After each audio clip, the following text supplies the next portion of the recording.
Tick-tock, time to rock. We've got Anime Comic Geek Studio says, I'm kind of sad they're not on yet. Well, I think we are on. Yes, we're on. I see my face. All right, so we're here. So good evening to everyone. I should include good morning and good afternoon because people are tuning in from all around the world. I am your friendly neighborhood philosopher, David Wood, and with me, by popular demand, is the man who makes Muhammad's bones shake in their grave. It's the Christian Prince. How you doing, Christian Prince? I'm fine, thank you, David. And before we start, I want to say thank you for inviting me. And I'm so glad to be, finally speaking to you and having all those who are, they wanted this to happen. It's happening. So I'm glad to be here. Thank you. Oh yeah, there were people have been telling me to have you on for months. I'm just not good at contacting new people, but here we are now. All right, so we're going to be taking some questions and comments from everyone in the chat here once we get going. But there may be people here who aren't familiar with you, aren't familiar with your work. So in order to help them get to know you a bit better, why don't you share a little bit about where you grew up, your background, and everyone who's watching, while he's doing that, be sure to wage jihad on that like button and share the link on social media. I am an Arab. I speak Arabic. Arabic is my first language. And I studied Islam. I have a degree in the Islamic law.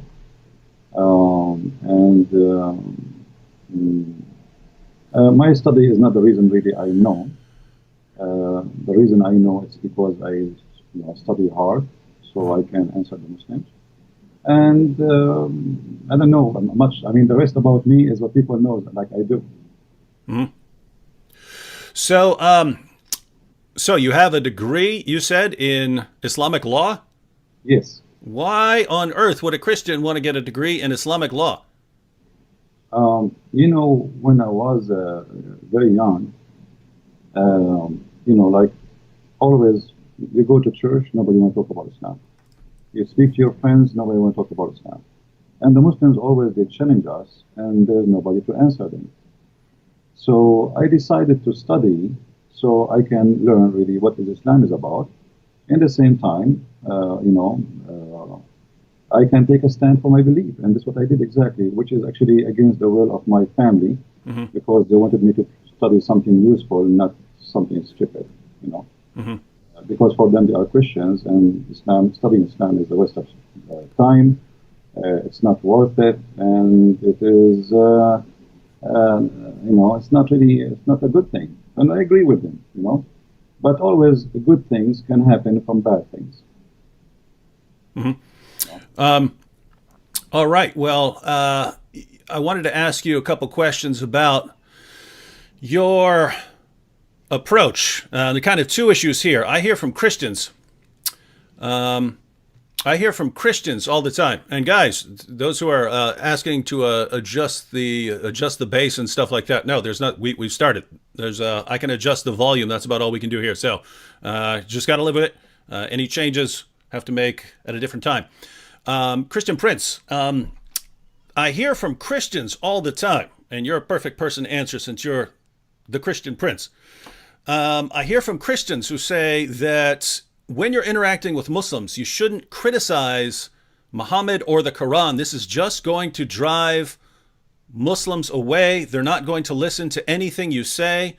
And so you just focus on sharing the gospel with them, just present Jesus. Don't criticize their position or they're never going to listen to you. That's obviously not your approach. So what do you think of that? Me, I am a Middle Eastern, so I understand the nature of the Middle East. And the nature of people there is totally different from what people think. And maybe what you are saying can be, valid for those who they are American, who they are born in America. Arab, Middle Eastern, Muslims, if you are too much nice, they think you are weak. They play the game of intimidation. It's not really about the way you approach them. You see, even the Quran says that Allah, He made us to be humiliated. So when a Muslim, he speaks to you and you are so kind to the point you don't even, you won't, like in people, they say, why you are rude. I'm not rude, I'm just being truthful as it is. Same time, the Quran told the Muslims that Allah, He cursed us and He made us people of humiliation, which means in Arabic it says ضربت عليهم الذلة. If you go to chapter 3 verse 112, it says that Allah, He made us people who they are nice to humiliate us, not because we are nice. So the Muslims, they have different understanding for your kindness. Maybe you are trying to be kind because you are a Christian, but for a Muslim, you make him believe that Allah is saying the truth in chapter 3 verse 112, because He cursed us and He made us nice to be humiliated. So I am not nice with somebody who don't believe in being nice. And if somebody saying to me all kind of things, why I cannot say all kind of things to him too?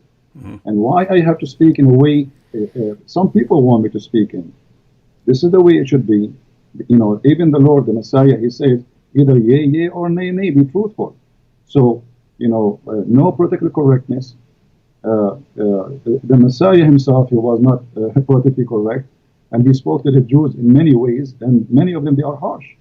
So being harsh, not because I hate the Muslims, I never hate the Muslims, but being harsh because the religion, the topic is harsh itself, and the nature of this religion is harsh too.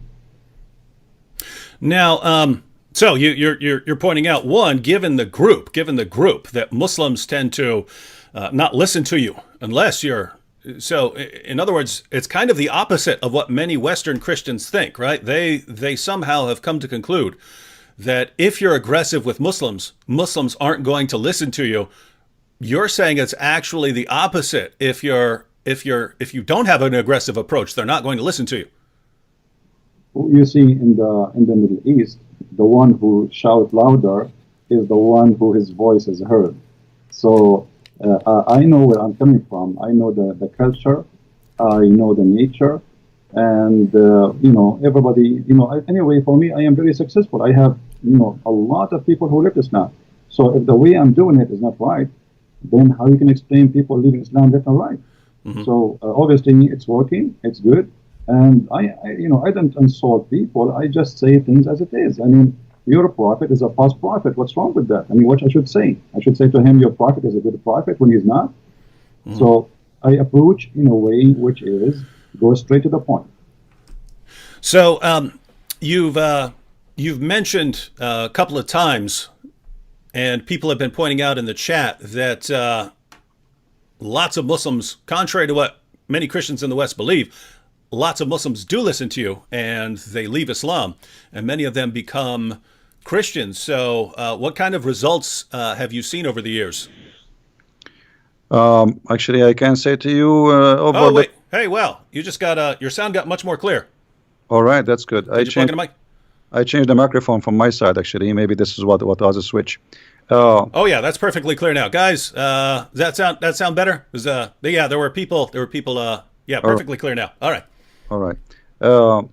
You see, I have in the last few months, I don't know how many. I cannot even count how many people left Islam. And you know, I don't change the way I talk. This is the way I talk.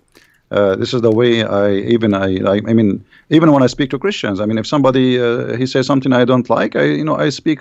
This is how I am. I am not someone else. This is how I am. And who like it, who don't like it, it's up to him. I mean, what I can do. I mean, you don't like it, don't listen to me. Yeah, and I have to say, it's especially when I think about people in the Middle East, right? Assyrians. The Copts in Egypt, the Christians in Pakistan. When I think what they have gone through historically due to Islam, if the biggest criticism you can say is, guys, you're being too harsh when you're criticizing this ideology that has been oppressing your people for centuries, that's kind of as someone who lives in America, I just don't think it's my place to tell people who come from that sort of background how they should be talking about Islam. You see, David, you did just a few, maybe a month or 6 weeks ago, you debated a guy, his name is Mimi Hijab. And you saw how he was trying all his best just to humiliate and to insult, but not to debate. Yep. The reason, for him, you are too nice because you are not coming from the same background. For him, humiliation is a way of winning. It's not he may make fun, even though he is saying stupid things, even though he said the most stupid things ever, which is against Islam. I mean, he not only he lost the debate, he looked like an idiot in the village. So yet he think by making fun, he is the winner. So this is a culture thing. This is a mentality. This is a mindset. If you don't understand them, you will not even able to go through their mind. They grow this way, and they think if you are kind, that's mean you are weak, and if you are very gentle and you are not rude, that's mean you don't you are afraid. This is how they see it. For me, I am from there. I know how to speak to them. Actually, this is why they don't want to get close to me. Yep. Yeah, and it's interesting. In that for that debate, they made me agree ahead of time that I would be very nice and not be insulting at all, and be very friendly the entire time. And so it seems they understand as well that if you can get the Christian debater to be nice the entire time, and the Muslim to be insulting, yes, there are Westerners who will watch that and think, oh, this why is this guy being so insulting? But lots of Muslims, boy, they love it. Now, we're going to take some questions here in a minute. I had two questions just on the Arabic, since you're a native Arabic speaker. Not anything specific, but basically here's the idea. The main argument that the Quran gives for its divine inspiration is what I call the argument the argument from literary excellence, meaning that it's just so amazingly written that it has to come from God. But I read the Quran a lot, and I just think it's the most horrible book that I've ever read. I would literally rather read a phone book than read the Quran. I do read the Quran because, I have to interact with Muslims. But if I were just picking something that I want to read, I would actually pick a phone book before I would read the Quran. It's organized horribly. It jumps around from topic to topic. You can't make sense of anything it's saying. I mean, at least a phone book is organized. And all these calls for violence and so on. But I'm told by Muslims that this is only because I'm reading it in English. If I were to read it in Arabic, then I would see that it's clearly miraculous, the greatest book, so great that human beings couldn't have written it. So when you read the Quran in Arabic, how do you resist the power of the Quran to compel you to believe that it is the Word of God? The answer is from the Quran. If you go to chapter 8, verse number 31, the Arab, they were making fun of the Quran, saying this is the fairy tales of the elders. And if we wish, we can make even better than this. Everybody can go and read it. This is a book full of mistakes in Arabic, in a grammar, in a spelling, in a pronunciation. And, they fabricate tons of story. Here we go. We are the Arab Christian. Why we are not amazed? I mean, if Muhammad, he was able to make people to convert to Islam by just hearing the Quran, so why did they not convert? Why Muhammad, he went in war? Here we go. They are Arab in his time, and they were making fun of the Quran. So if you go in the Quran, you will find the word fairy tale mentioned 9 times. The Arab, they say to Muhammad, this is fairy tale and this is stupid. And then Muhammad, he says, well, it's stupid. Can you make something like it? And this is a stupid challenge. I mean, I'm just saying to you, this is stupid. You say to me, can you make some stupid like mine? So Muhammad, he did not succeed in the Arabic. The Arabic is a stupid language, the way he used it, and he was the Arabic in the Quran is a crook Arabic, is not correct Arabic. And if you want to talk about a book of wisdom, I don't know if you can open chapter 24, verse number 61, and read to the audience, and they will be astonished about how stupid this book is. I mean, this is a God who speak, and he teach, and he squeeze his head, and he send an angel with a message from thousands and millions of miles away. Remember where Allah, God knows where Allah is. And now he come to us to say to us, you can eat alone, and you can eat in your home, and you can eat with your sister, and you can eat in the house of your mother. Anybody can read the verse, chapter 24, verse number 61. Want me to go ahead and read it for everyone? Go ahead. All right. So this is the greatest book ever written that can only be written by God, everyone.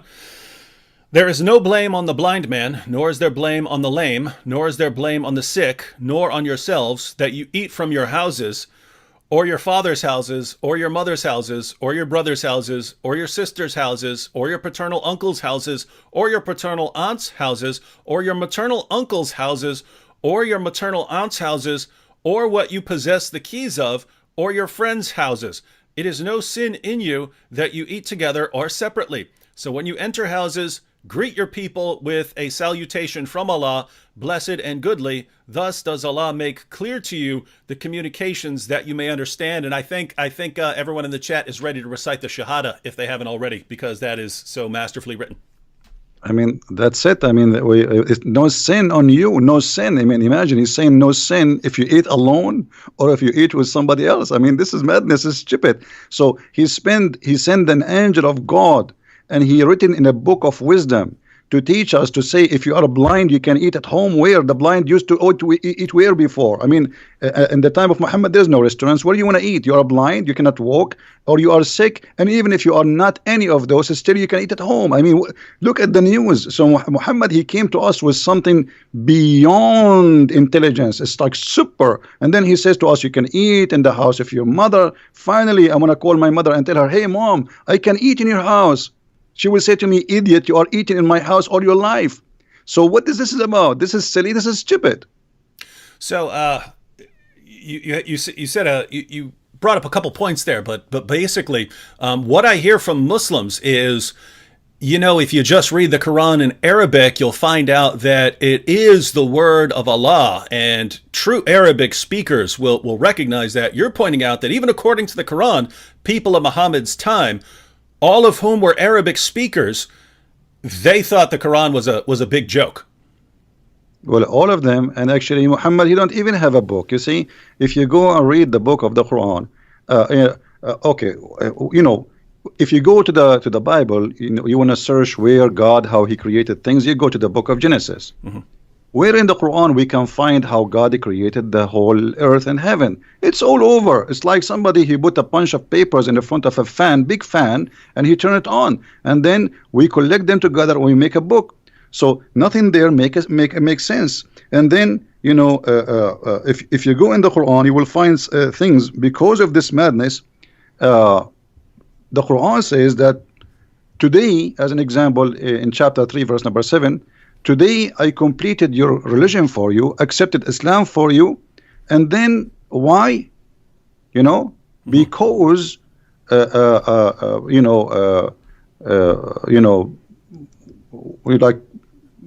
make you, you know, like not to eat pigs, not to eat pork. Mm-hmm. So when the Quran speak about religion, then we will find, you know, like, I mean, I don't know how to explain to you.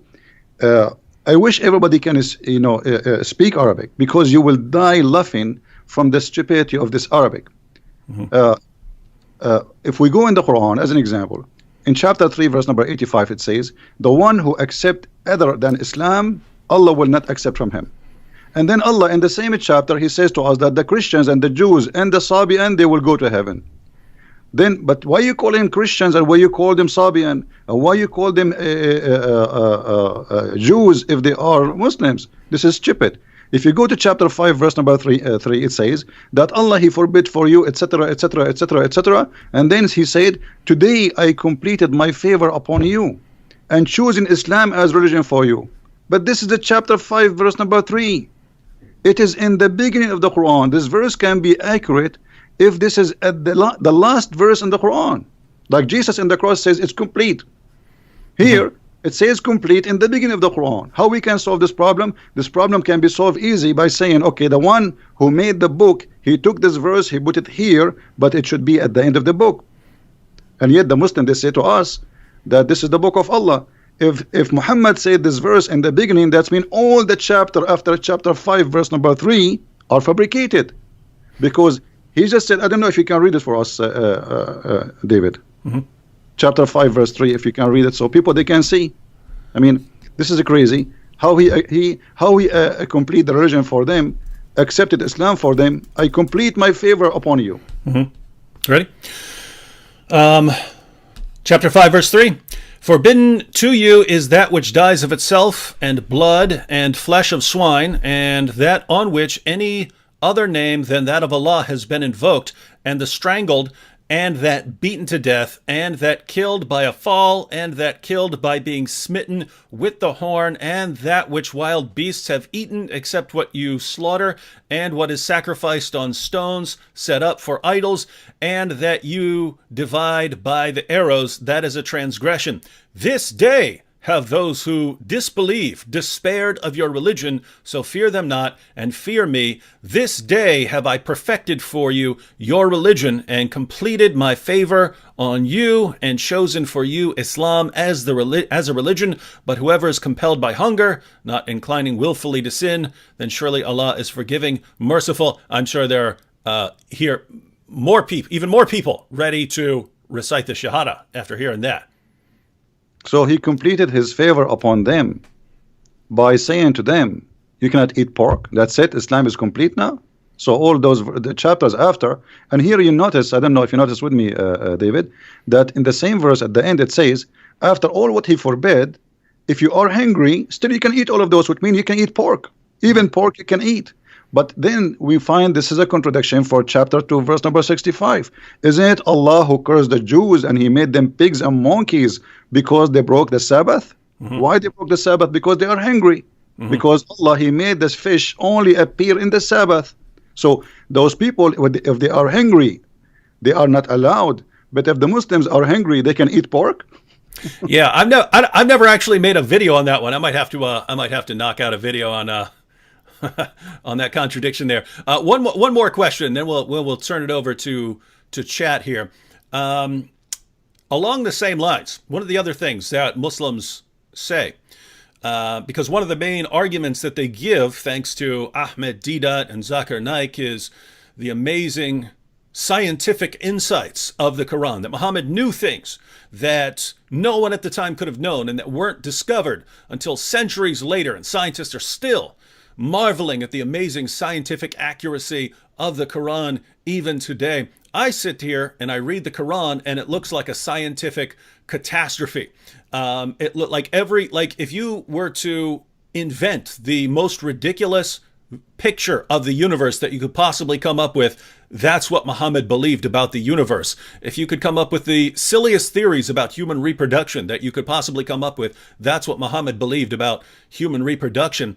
But what I hear from my Muslim friends is, in the Arabic, you find that everything is correct, that it's amazing and has all these scientific insights. Since you read the sources in Arabic, would you agree with the Muslims that their sources are filled with amazing scientific insights that prove that Islam is true? The Quran is the most stupid book ever I saw all my life, and I challenge any Muslim to prove me wrong. The God of Islam even don't remember which one he created first, the trees or the stars. Have you ever heard of a maker? He says something in one verse, he said the opposite in different verse. The Quran do not know even how the baby is created. He says that the baby, he was a sperm and then he became a congealed blood, which is funny because the sperm was a sperm and then it became a congealed blood.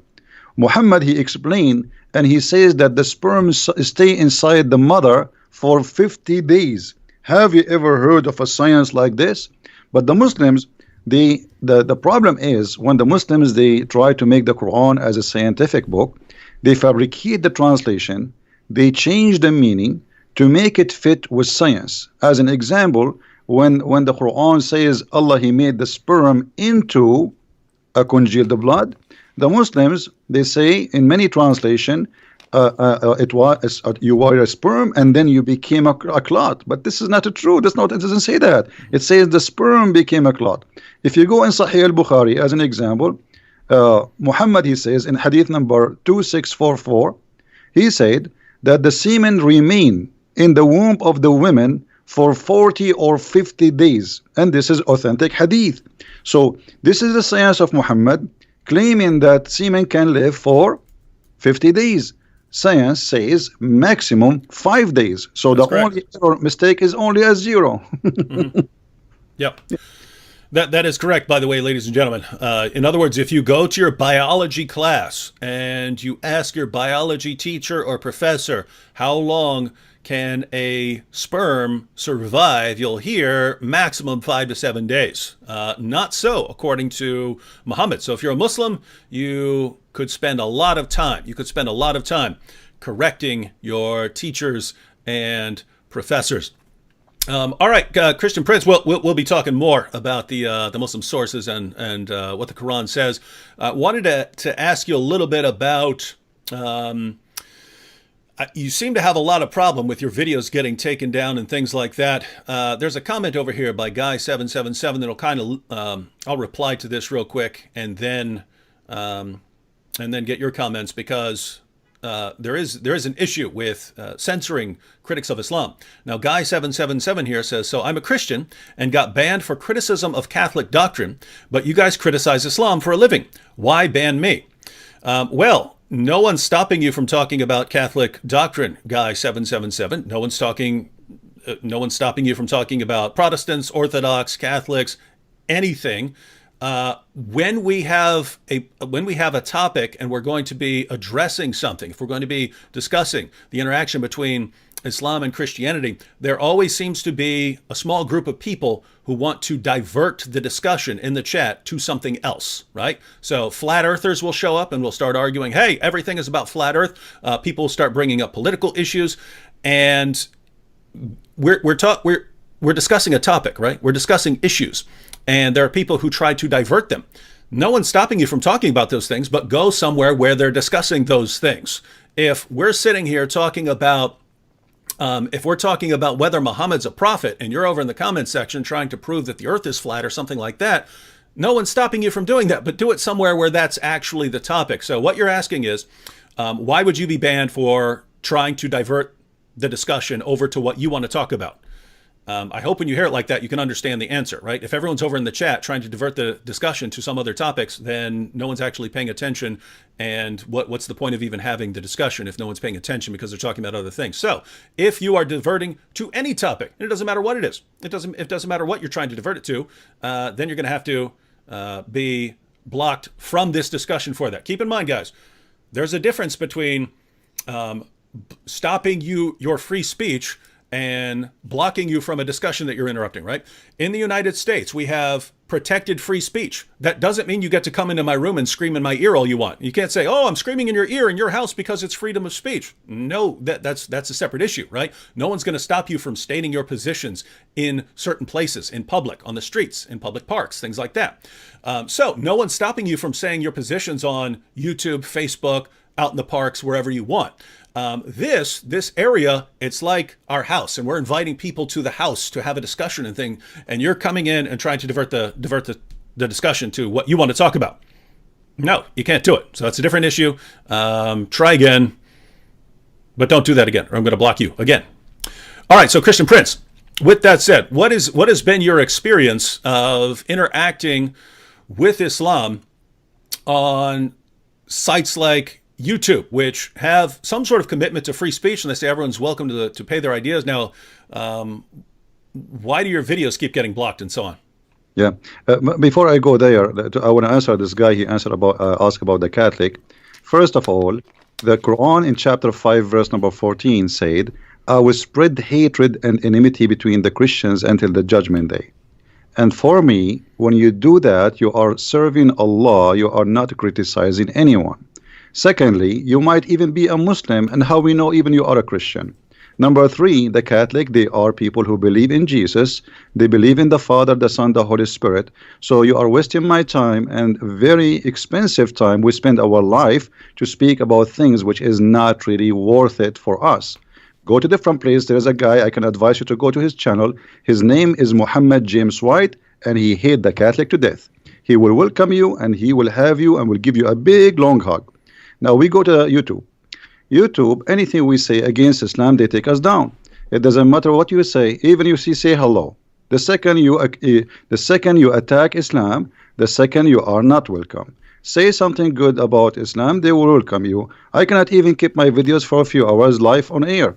I have to keep them, taking them down because they keep sending me. I received tons of emails from YouTube saying Pakistan government complained about this video and about this video and about this video and about this video. I mean, and we have to take them, away. So Pakistan government don't agree. Muslims don't agree. I mean, I live in America. What I have to do with Pakistan?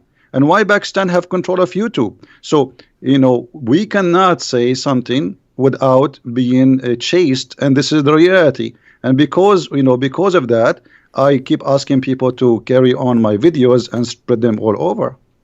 Mm-hmm. Yeah, and by the way, guys, I say the same thing, because there's really, every day when I wake up and I open my computer, I think, okay, I might open it up and it might say you've been banned from YouTube, just because of I get messages all the time from YouTube saying your video has been banned in Germany. This video has been banned in Pakistan. I get entire lists of videos that are blocked in Pakistan. So you just wonder when you're going to get up and a bunch of people false flagged a bunch of your videos again, and then you get banned from the platform. So it's a pretty rough position. By the way, the guy who just asked the question about Catholics, he said he thanked me for at least answering the question, and so hope that was. For the record, I like James White when James White is talking about the topics that James White is really awesome at. But there is a good point there. If you're interested in those kinds of discussions, James White's platforms deals with those, right? We just don't. We're not dealing with that there. We're not dealing with the interactions of Catholicism and Protestantism and Orthodoxy. So we're going to continue here. We have here. I'm going to go through some of the questions over here. Someone says, "Can you please ask the Arabian prophet to explain the Egyptian saying Salli al Nabi?" Is that something you're familiar with? Yes, Salli al Nabi, which means pray on the prophet. You know. And actually, this is something happened during the debate with Mimi Hijab, when he said to you, it's mean pray for, not pray to. Supposedly he fixed it, but the fact he make it blind. Allahu wa malaikatahu yusalluna ala nabi. Allah and his angels, they are praying on the prophet. So salli ala nabi, it is a term which the Arab, they keep repeating based in the order of the Quran, where it says that every Muslim, every believer have to pray on the prophet. And even Allah himself, he prayed on the prophet and the angels, which means Muhammad became the center of the universe. Mm-hmm. So you're saying that this actually refers to prayer here. Absolutely, this is a prayer. Yeah. I mean, like when you ask in your debate about the word salah, and they start making fun. I mean, show me one word in the Quran it doesn't say salah mean pray. Only in that verse they play with the translation, and suddenly the word salah become blessing. However, even if we switch pray to blessing, that would be stupid, because if Allah blessed Muhammad, why he need the blessing of an angel? And what it mean that the angels, they will ask Allah for more blessing? That is silly. I mean, that's it. Allah, he blessed him. It's like saying to me, save me, and I saved you, and you say, ask the angels to ask me to save you. Like, I saved you. I am the God. So if Allah is God and already he blessed Muhammad, so what the point of asking all those people to ask for a blessing? This is stupid. I mean, this is why I say Islam is like not 10-inch deep in the mud. It is beyond the mud experience. I mean, this is the extreme stupidity. They try to cover up by making a lie, but the lie make it more stupid. Mm-hmm. And that is their problem. We actually, this is apparently an important issue for lots of the people in the chat. So we had another one. Ask Christian Prince if Allah prays for or to. Now, if I understand, it's actually praise on, so you would have to interpret it as praise for or something like that. But also asking what salah means. Now, how about the word yusaluna and things like that? The Muslims come here pretty much every chat and they start saying that's different from the word salah. It's completely different word that has a different meaning. Is that correct? No, absolutely. This is false.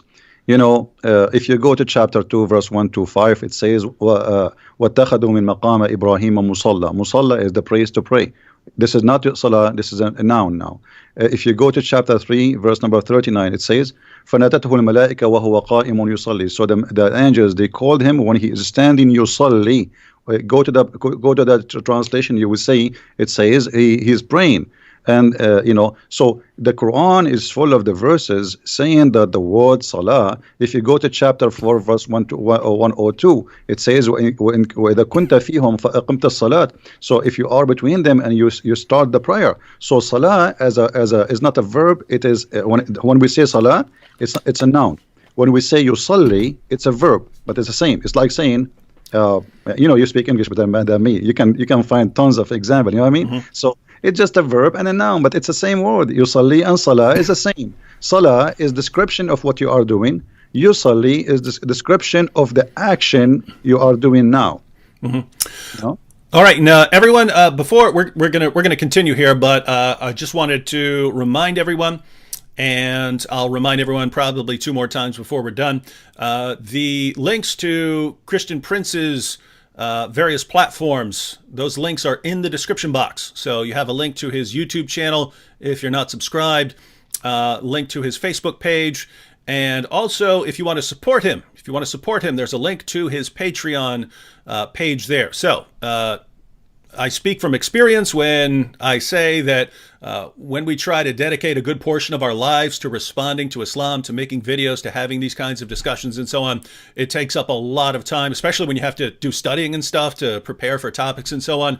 So the donations do come in very, very handy. So, and don't think if you're on a platform like Patreon or something like this, the idea of a platform like that is, yes, even if you can only chip in $5, $6, $2, $10, whatever, the idea of crowdfunding is that if you have a bunch of people want to support what you're doing, and a bunch of people are all chipping in $5, $7, $10, that adds up very quickly. So the link to Christian Prince's Patreon is in the description box. If you can, go and sign up as a patron.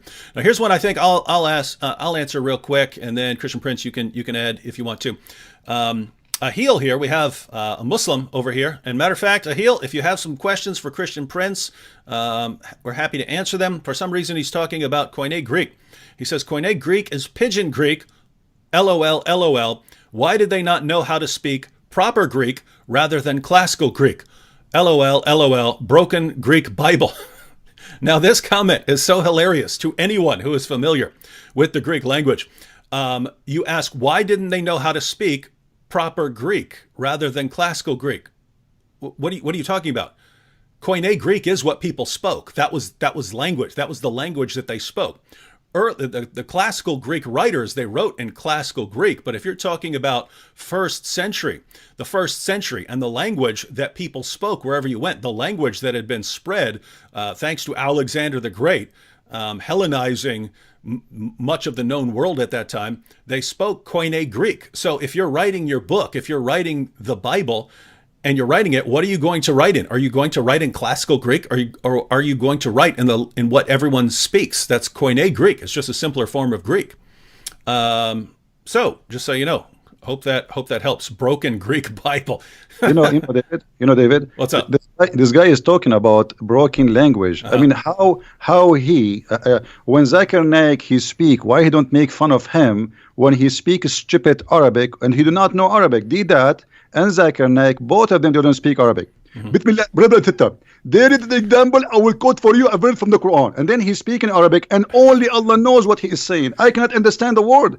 I am an Arab. I have no idea what he's saying. So this idiot, he is trying to make fun of people who don't speak good Greek. We do not know who they are, but in the same time, he is reciting Quran to his God in a language he don't understand. The Greek, they recite the Greek. I do not need even to pray in a Greek, but you recite in the language nobody knows what it's meant. If I ask you what this word mean in the Quran now, he will say only Allah knows best. So shame on you to speak about languages. Even your God Allah in the Quran, his language is broken, and me and the Arab, we correct the Quran and we make fun of it. Christian Prince, there's a guy on YouTube. He does, his channel's called Vidu Vids, but he does an awesome Zakir Naik impression. But yours is better. That was the best Zakir Naik. By the way, everyone, Nabil did an awesome. Nabil would never do it on stage or anything like that, but Nabil could do an awesome Zakir Naik impression as well. Should have recorded it at some point, but no, that was epic there. Here we have a question from Alan. Alan Silva says, guys, can you guys mentor me in apologetics against Islam so I can argue with my girlfriend's family? So apparently his girlfriend's family is Muslim. But Alan, that's kind of what we do in our videos, right? We're trying to mentor people a lot through our videos. But Christian Prince, if this guy wants to talk to his girlfriend's family about Islam and Christianity, what are the basic steps that you would recommend? Well, first of all, I don't know why even he have a girlfriend. I mean, how this will end? You will marry, and then your family will be broken. You do not know the children will be Christians or Muslims or what. So I don't think this is a good idea. Always you have to marry from someone share the same target, the same belief. Otherwise, it's going to be a broken family. Well, we don't actually know here. I mean, his girlfriend may be an ex-Muslim or something like that. He's asking about the family, or she may be Muslim. We don't know at this point. But if he wants to actually respond to her family using apologetics, what would you recommend? Well, he can watch your videos. He can get my books. I have many books on Amazon. He can watch my videos. They are for free. And, we do our best to teach. This is what we do. So watch our videos, learn from them, take reference, and make an argument. But before always you talk about, before you open your mouth and speak about a topic, you better educate yourself very well about it. Not only just learn 2 letters and go and say, hey, I heard this, because that will be not really a good idea. You have to get you don't claim to be a chef if you know only how to make salad. You have to know how to make many dishes. So you need to educate yourself very well before you open your mouth about a topic. Mm-hmm. We have a question here. Why is the word Pharaoh used in the Quran as a proper name? It lacks the definite article, so it is the name of the Egyptian king from the era of Moses, not a title. Is that correct? Is that a problem? Well, when the Quran says Pharaoh, and this is appear in more than 61 places, the Quran don't tell us who is Pharaoh, but it's talking about Pharaoh as a name, as if this guy, his name is Pharaoh, which is wrong. Mm-hmm. Same time, there's many pharaohs. Which one? Mm-hmm. But the Quran, it's very famous about history mistakes. As an example, the Quran mentioned that Moses, he met with the Samurai, and I'm sure you are familiar with the story where Moses, the Samarian, they met with Moses and they spoke with him. So obviously the Quran is not a book of history, and it's mixed up. Mm-hmm. And they do not, Qarun, and suddenly Haman, suddenly Haman appear in the Quran as a minister for the Pharaoh. What Haman have to do with the Pharaoh? Moses and Aaron, they are the uncle of Mr. Jesus in the Quran. So, I mean, who is Jesus there? Even the word Jesus did not appear. There's Mr. Isa. So we have Isa replaced by Jesus in the translation, but this is Mr. Jesus the Muhammad, supposedly. And his uncle is Moses, and his grandfather, his name is Umran. In case you do not know, too, that for the people who are listening, the father of Moses, too, his name is Umran. So the Quran is mixed up. There's nothing to do with history we can rely on, and this is why we laugh always about the history of the Quran. Even Muhammad, he could not even David, I want you to challenge all the Muslims who are listening. Who can show us Israel? The word Israel in the Quran repeated tons of time. Okay, I am reading the Quran, and the Quran is the book of God. I want to know who is Israel, where we can find in the whole Quran who is this guy who his name is Israel. We cannot. I challenge any Muslim. So how this book is a book of God, and suddenly he jump and he start talking about a guy, his name is Israel, children of Israel, children of Israel. Okay, who is Israel? Shouldn't you first introduce to us this person? So Quran is a silly book. It is not the same. In the beginning you said yellow pages. Yellow pages is better because yellow pages, you have first name, last name, you have an address, and you have a phone number. Here there's nothing. I wanted to ask you about that name, Isa, because I've read a few theories about where that name came from. Some people have said that maybe it came to Arabic through multiple other languages before it got there, and so that's the one that they were using.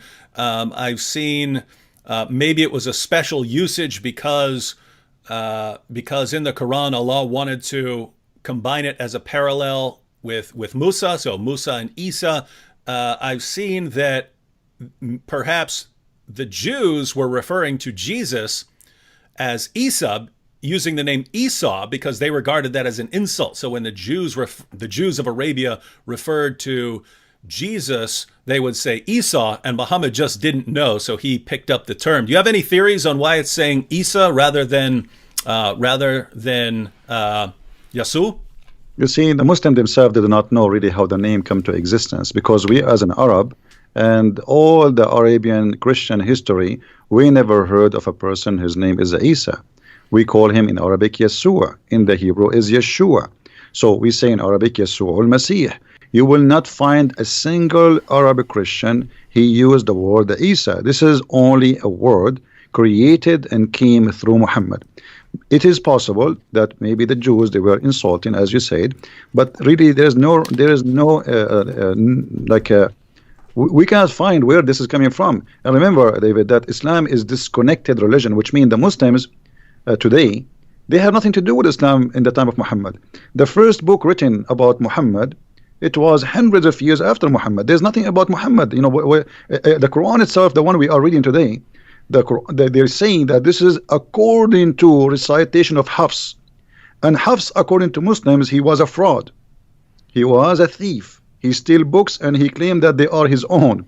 So, and his father was the same. So Hafs, he learned the Quran from his stepfather Asim. Asim was a fraud, according to Muslims. Asim and Hafs, both of them, their hadith is rejected. So how you accept his Quran? So they don't have Quran. The Quran itself have no roots. So how we can find out where Isa is coming from? And at the same time, the Quran always come to us with strange names. Okay, who is Yahya? We do not know. Who is Salih? I mean, names, they are coming from the middle of nowhere. And Muhammad, he inserted them in the Quran. Zulqarnain, I'm sure you know about Zulqarnain. Okay, Zulqarnain in Arabic means the man with the two horn. Okay, have you ever heard of a guy, his name is the man with the two horn? Why, he's a cow? I mean, give us a name. What's his name? You don't tell me what he's wearing in his head. Have you ever heard, like now, you are wearing a headset, David, I will say the guy with the headset. And then a guy who come after 10,000 years, he will know, he will recognize David Wood because he was wearing headset. This is stupid. So when you say the man with the two horns, shouldn't you tell us first what his name, where he was, which country, what language he speak? So this is a silly book, have no roots, and it's a collection of fairy tale stories. As we said, the Arab, they keep saying that to Muhammad. And Muhammad, he is just trying to make himself a prophet. And okay, they asked him, the Jews, they came to him, they said, okay, tell us about Zulqarnain. He started telling them, first of all, he did not answer right away. He waited until supposedly Jibril came, and he told them, okay, Jibril told me the story of Zulqarnain, and he started telling us a story about he found the sunset in murky water. So Islam is the Quran is not even a good for 6 years old low IQ child. He will laugh at it. And the things you're bringing up about, you know, the Quran not explaining who this person is, or not explaining who that person is, those are actually a pretty big problem for Islam, because Allah claims that this is the book that's explained in detail. It's fully explained. He's given us a book that's fully explained. And if you don't know from some other source or from your own historical knowledge what these things are talking about, you're going to be really confused, because it's not fully explained. It's not explained in detail. It's just, yeah. So anyway, rough book. All right, we have a question here, and this has come up previously. Sister Sunshine says, ask Christian Prince about the necrophilia question. So this has come up before, that we do have a story about Muhammad crawling down into a grave in a situation. If I'm being generous, then I would think that Muhammad just went and slept beside this woman. You're reading the sources, so tell us what this is about. You know, the story is saying that Muhammad, when this is about the woman, her name is Fatima bint Asad, and she is supposedly the mother of Ali. So when she died, Ali, he came to him and he was crying. And he was crying because simply his mother, she never believed in Muhammad. So Muhammad, he told Ali, don't worry, I'm going to do something. Muhammad, he went to the grave, and the women, she have nothing, because you know, when the Arab before Islam, they have the same tradition. They make the person, you know, naked, and then they put them in the grave. They warp them with a sheet. There's no like a coffin. It's a sheet. They put them in the grave, and then Muhammad, he took his clothes and he lay down with her in the grave. And why, according to Muhammad, the Arab who was watching, they said to him, whenever you came with something nobody did before you, why you are doing that? He says, because I want to make the pressure of the grave lighter on her. Now, the story doesn't say that Muhammad did anything wrong, but Muhammad, he took off his clothes and he lay down with a dead woman she's wearing nothing. And the excuse is to light the pressure on her grave. But this is contradiction for the Quran, because the Quran says you pray for them or you don't pray for them, Allah will not forgive them. They are kuffar. So how, if Muhammad, he lay down in the grave, the pressure of the grave will be less? This is silly. So Muhammad here is either he is a mentally ill, you know, and you know, he wanna give himself like I can make even the one who go to hell suffer less even after he die, which is stupid to say, because you are just a prophet, you are not God. And the pressure of the grave, what does that mean? It's silly, stupid too. So I don't understand really why he did that, and I don't see it. It was really sexual as it was like something crazy and stupid. You know, I wasn't there to say it was sexual. I can say it is something from somebody who have a mental illness. Mm-hmm. Yeah, and it's so whether he had sex with her dead body or not, it's just weird. No matter what the situation is, it's just a weird thing. Yeah, the Arab, they said that to him right away. They said to him, "You did something nobody did before you. What is that?" You know. Mm-hmm. So he explained to them that he is you know, he is trying to make the pressure of the grave less, and this is false. Isn't it Muhammad who says that he asked Allah for forgiveness for his mother and Allah he reject? Mm-hmm. So if his mother, he could not, you know, bring mercy for her, how about the mother of somebody else? Mm-hmm. Yep.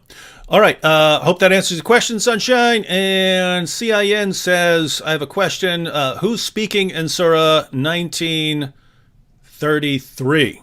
So that's a famous verse of Jesus. So I guess they want you to talk about 1933. That's a famous verse because Jesus talks about the day he's raised to life. So I'll go ahead and read the verse, and then Christian Prince can comment on it. So this is Jesus speaking here. He says, "And peace on me on the day I was born, and on the day I die, and on the day I am raised to life." So why would that be an interesting verse? You know, because here he says that peace on me when the day I'm born and the day I die. And, you know, Muslims, they say that Jesus is still alive. Mm-hmm. So when that day of peace is going to be upon Jesus, according to Muhammad, he will come back and he will stay on earth in the judgment day for 40 days only, and then he will die. And what peace on me in the day I die mean? I mean, it doesn't make sense. I mean, death is death. If there's a peace, I mean, what does that mean? So Muhammad, he say things nobody understand, and this is why Muhammad in chapter 5 verse 101 said, "Ask no questions," because verse number 102 it says, "Why not? Because if you do, you will leave Islam." Mm-hmm. So ask no questions. I say things nobody knows what it means. It's including me. Now, if Jesus is going to come in the judgment day, shouldn't we ask the Muslims why? Why? Why not Muhammad? Muhammad is the last prophet. Why Allah did not? Muhammad was killed by poison.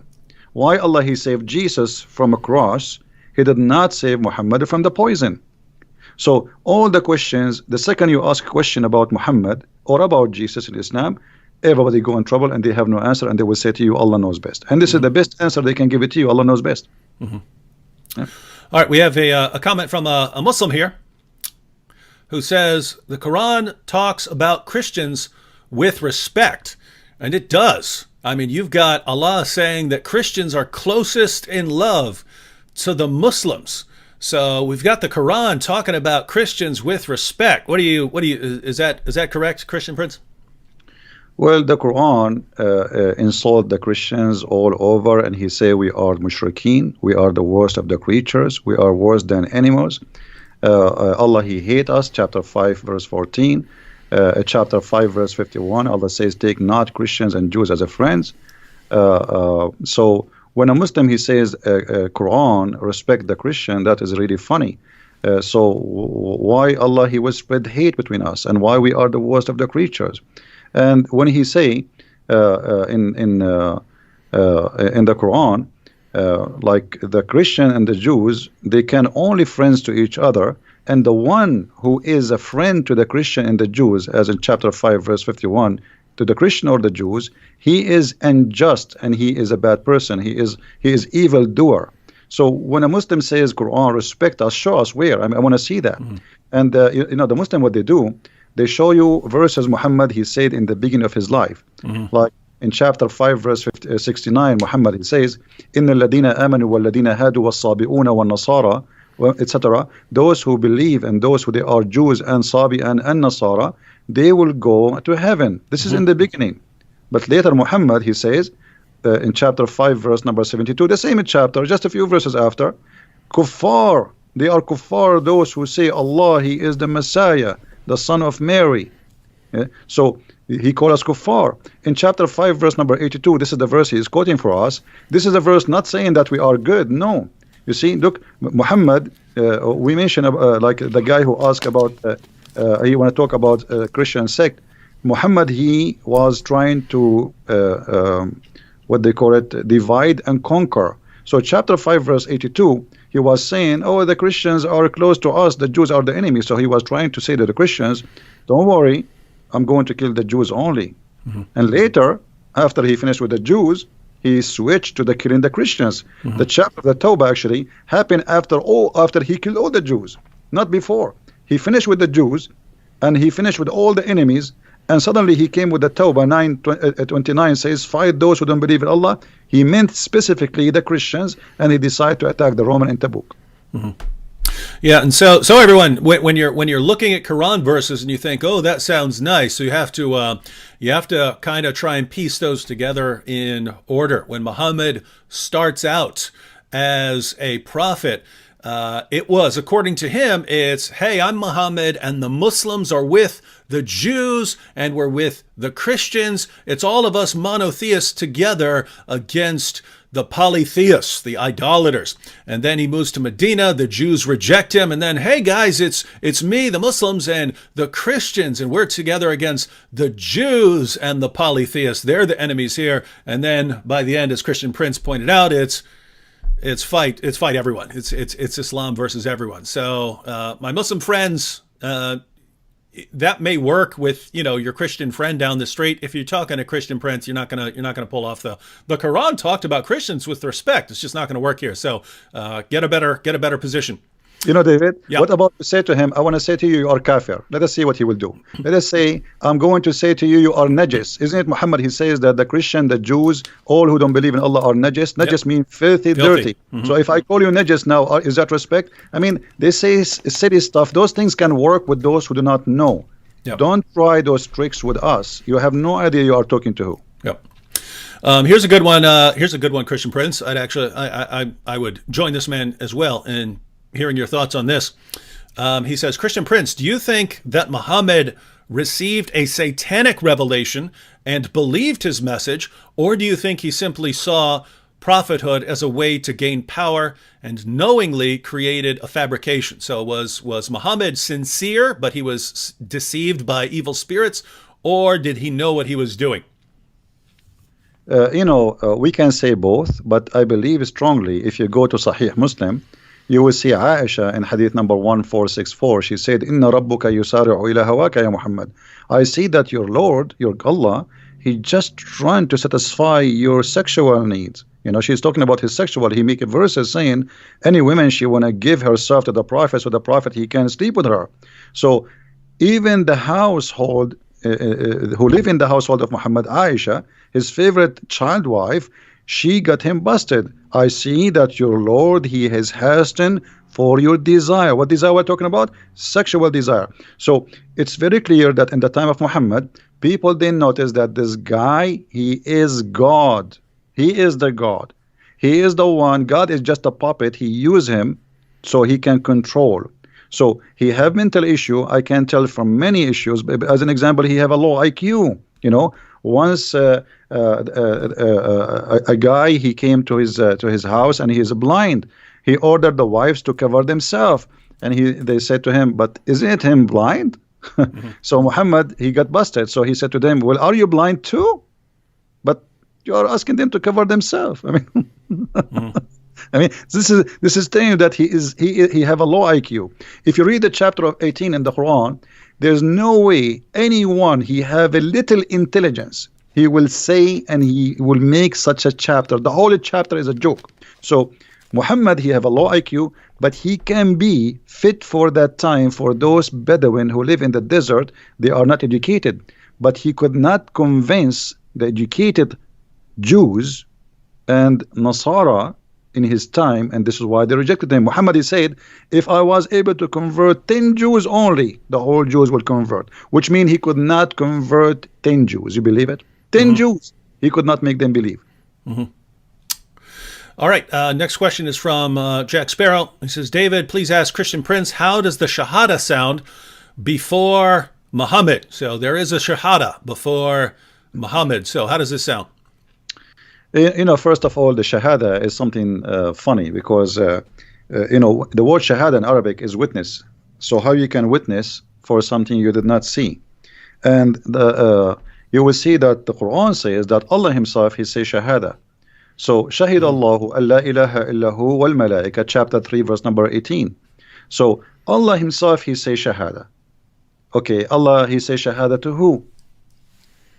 So the Shahada, I believe it was Muhammad, he is trying to enforce himself on people to agree that he's a prophet, and he wants them to declare it, otherwise you die.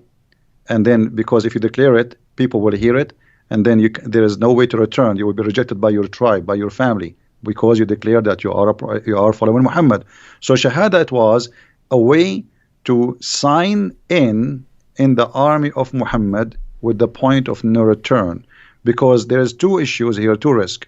If you leave, Muhammad will kill you. And if you join your family, they will reject you.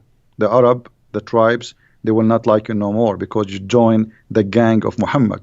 Muhammad is not really the Arab. They never saw him as a prophet. They saw him as a gang member. Like as an example, there's a hadith to speak about the word Sahariq. Muhammad, he said in Sunan Ibn Dawood, which is a Sahih hadith, he said, "Abshiru ya ma'shara Sahariq." For those who speak Arabic, they knew what Sahariq mean. Sahariq mean the outlaw, like, you know, when you speak about a bunch of criminals who they are running away in the wood, for they are wanted for raping, killing. So Sahariq are a group of people who they are rejected by their tribes, not from one tribe. And then they live in the desert. And then they make a gang together and they attack the people who traveled, became pirate. So Muhammad, he called his own people Sahariq, which is an insult. Like if you say to anyone now in Arabic, you are a Sa'luk, he will kill you. So how Muhammad, he says to the Muslim, Abshiru ya ma'shara Sa'aliq. The Muslim, they translate that in the hadith, they say a group of poor immigrant. That's a lie. Sa'aliq is not a poor immigrant. It is the criminals who they are rejected from their families for crimes they did. Wow. Interesting. All right. Next one. This is from Bram. He says, talk about the crucifixion of Jesus in Islam, Surah 4, verse 157. So what's your take on that? There are multiple takes on this as far as, you know, even according to Muslims over the years, whether this is saying that Jesus wasn't crucified or whether this is simply saying that he wasn't killed by the Jews, or whether it's saying that, you know, even though he was killed, it wasn't, you weren't the ones that killed them. So what's your take on Surah? So just so everyone knows, Surah 4, verse 157, this is where we have that the Jews are boasting that they killed Christ Jesus. And the Quran says, but they killed him not, nor did they crucify him, but so it was made to appear to them. What's your take on that, Christian Prince? Well, this is a very important verse. I advise the Christians to learn carefully and listen carefully for the answer. This verse confirms something very important. Number one, that the Jews, they confirm their killing to Jesus. Number two, Allah saying that they killed Jesus, but the fake Jesus, which mean the Bible is telling us a true story. Because if I am witnessing a crucifixion of someone, Allah, He made him look exactly like Jesus. And then John and Peter and all the disciples of Jesus, they witness that we witness the death and the crucifixion of Jesus. The Quran saying Allah, He made him look like Jesus. So the Christian, the apostle of Jesus, they witness for the truth, for what they saw, which mean the Bible is saying the truth, because a true witness is the one who say what he saw, not what somebody else after 600 years will say to us. I saw this, I write this. This is honesty. So the Quran confirmed that what is written in the Christian book is absolutely correct, that they witnessed and they saw Jesus being crucified. And then Allah, He sent after 600 years someone to say, it was not Jesus, this is a child, and this is stupid. But by this, the Quran confirmed that our story is a true story.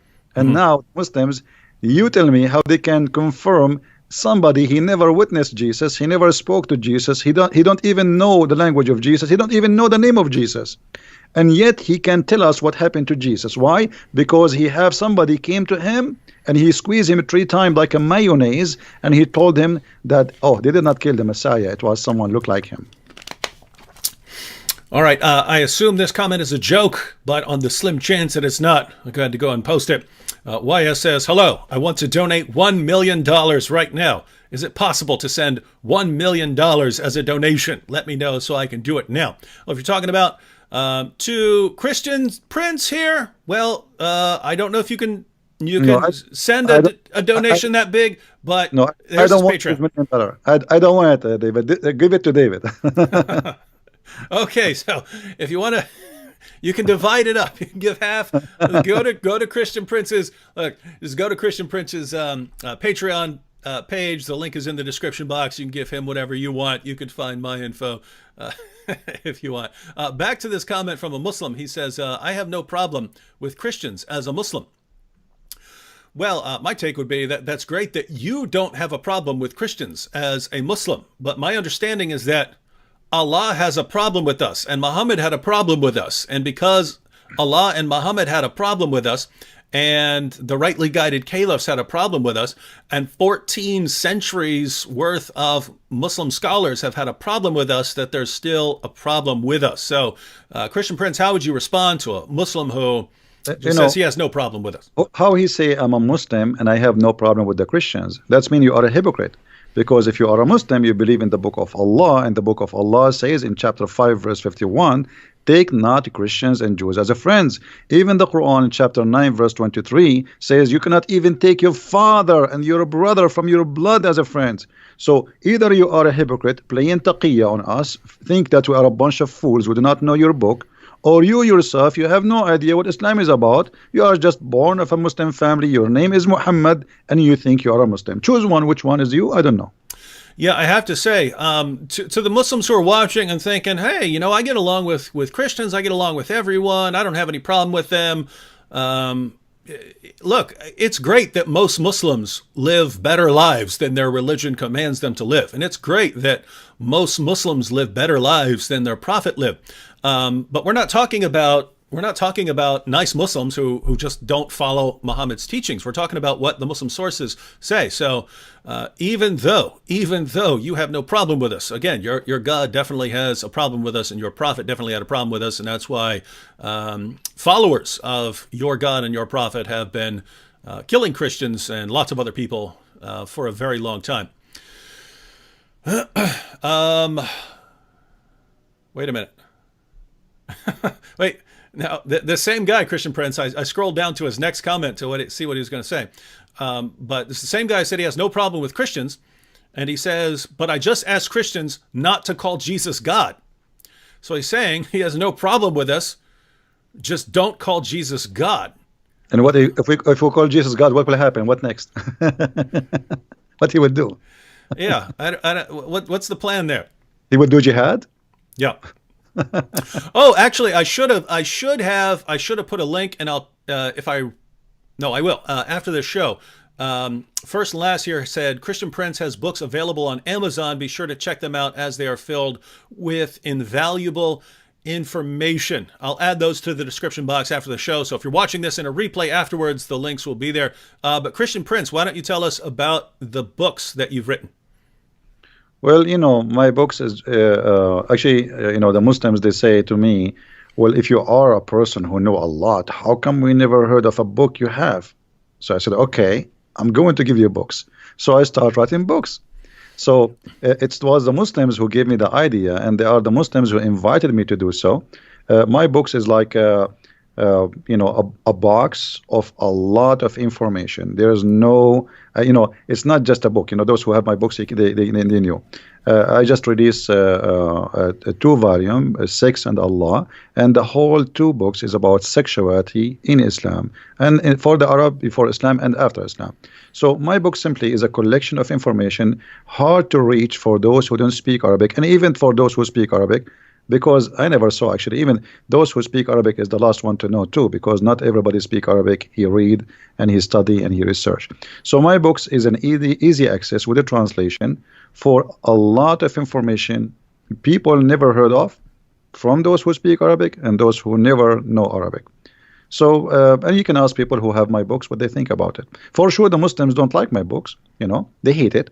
And they give it a bad review without buying it, which is not really normal, Now, aren't you simply telling them what's in the Muslim sources? Why wouldn't they be super happy over that? You see, I do my videos. I show the reference in the screen. I read the screen for them. Everybody see it, and yet still they call me liar.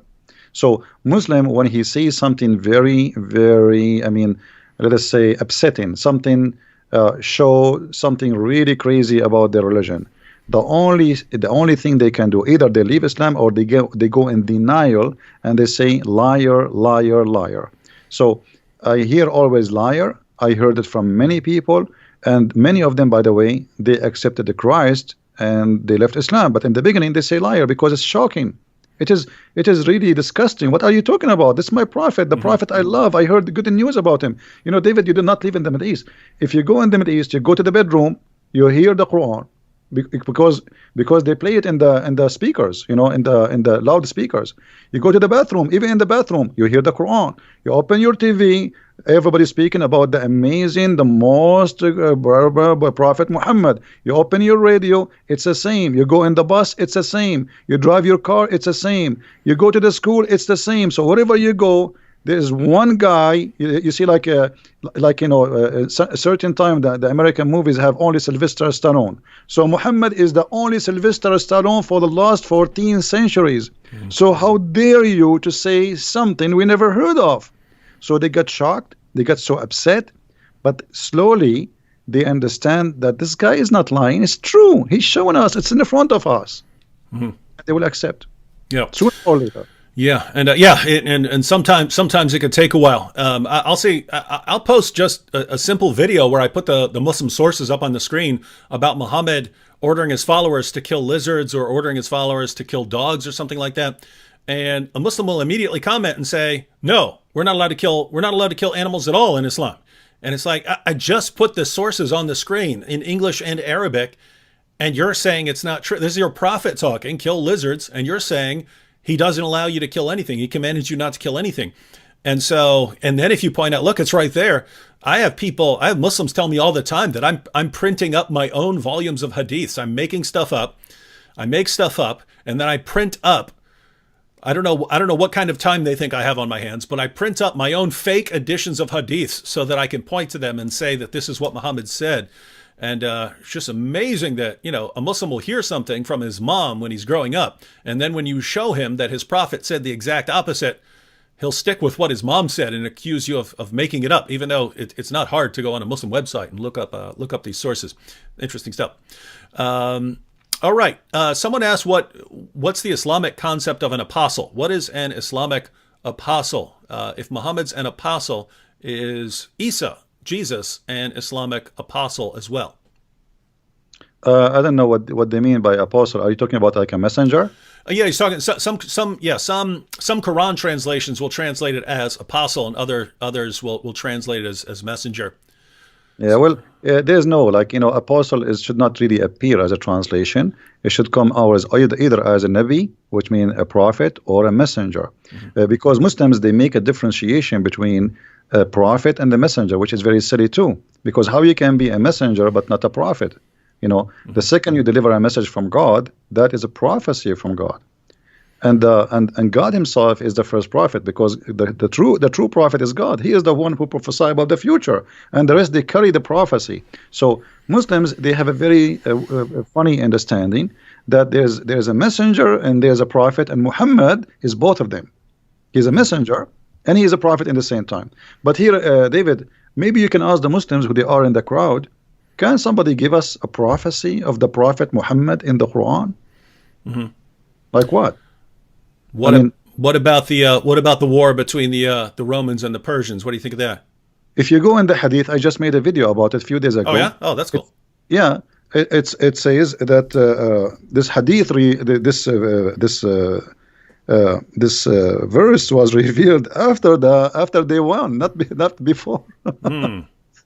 So Muhammad he said that verse after the Roman, they won the war. Secondly, if you go and study, let us go first to the hadith. Just let me get the reference. And this is sahih. Okay, let me give you the link. David, maybe you can read it there. Is that okay? I'll give it to you in Skype. Maybe you can open it, and you can read it better than me. So you can have the reference, or for people who can read it. It says it clearly there that when the Roman, they became victorious, this verse came. Oh, I got it. All right. So, yep, this is Sahih, Jami at-Tirmidhi. Abu Sa'id narrated, on the day of Badr, the Romans had a victory over the Persians. So the believers were pleased with that. Then the following was revealed. The Romans have been defeated, up to his saying, the believers will rejoice with the help of Allah. He said, so the believers were happy with the victory of the Romans over the Persians. So how this can be a prophecy? The verse came after they won the war. How this can be a prophecy? This is stupid. I mean, right? That's what it says. So they won, the Roman, they won, and Muhammad, he said, the Roman, they were victorious. So what is the prophecy? Same time, even if this hadith does not exist, we get them busted, because Muhammad, he used in Arabic the word bada, and the word bada is between 3 to 9, and the final victory, the Roman, they lost Jerusalem in 614, and the final victory, it was 28 and 29. So Muhammad is still, he got busted either way, either if it is he say that before they won, or if he say that after they won. But imagine after Trump he won, I say, let me give you a prophecy. He won, and the Republican will rejoice. That's funny. He won already. He won a year ago, in the year 2016. So the hadith in front of you is very clear. Same time, there is a question, and no Muslims can answer, why the Muslims will rejoice for the Roman victory. Isn't it the Roman are kuffar? Why they will rejoice for the victory of the Roman? What they have to do with the Roman? So, and by the way, everyone, Christian Prince, as far as I know, this is the main prophecy that Muslims go to. So you're saying that they're the main one they go to when we ask them about a prophecy here, it fails completely.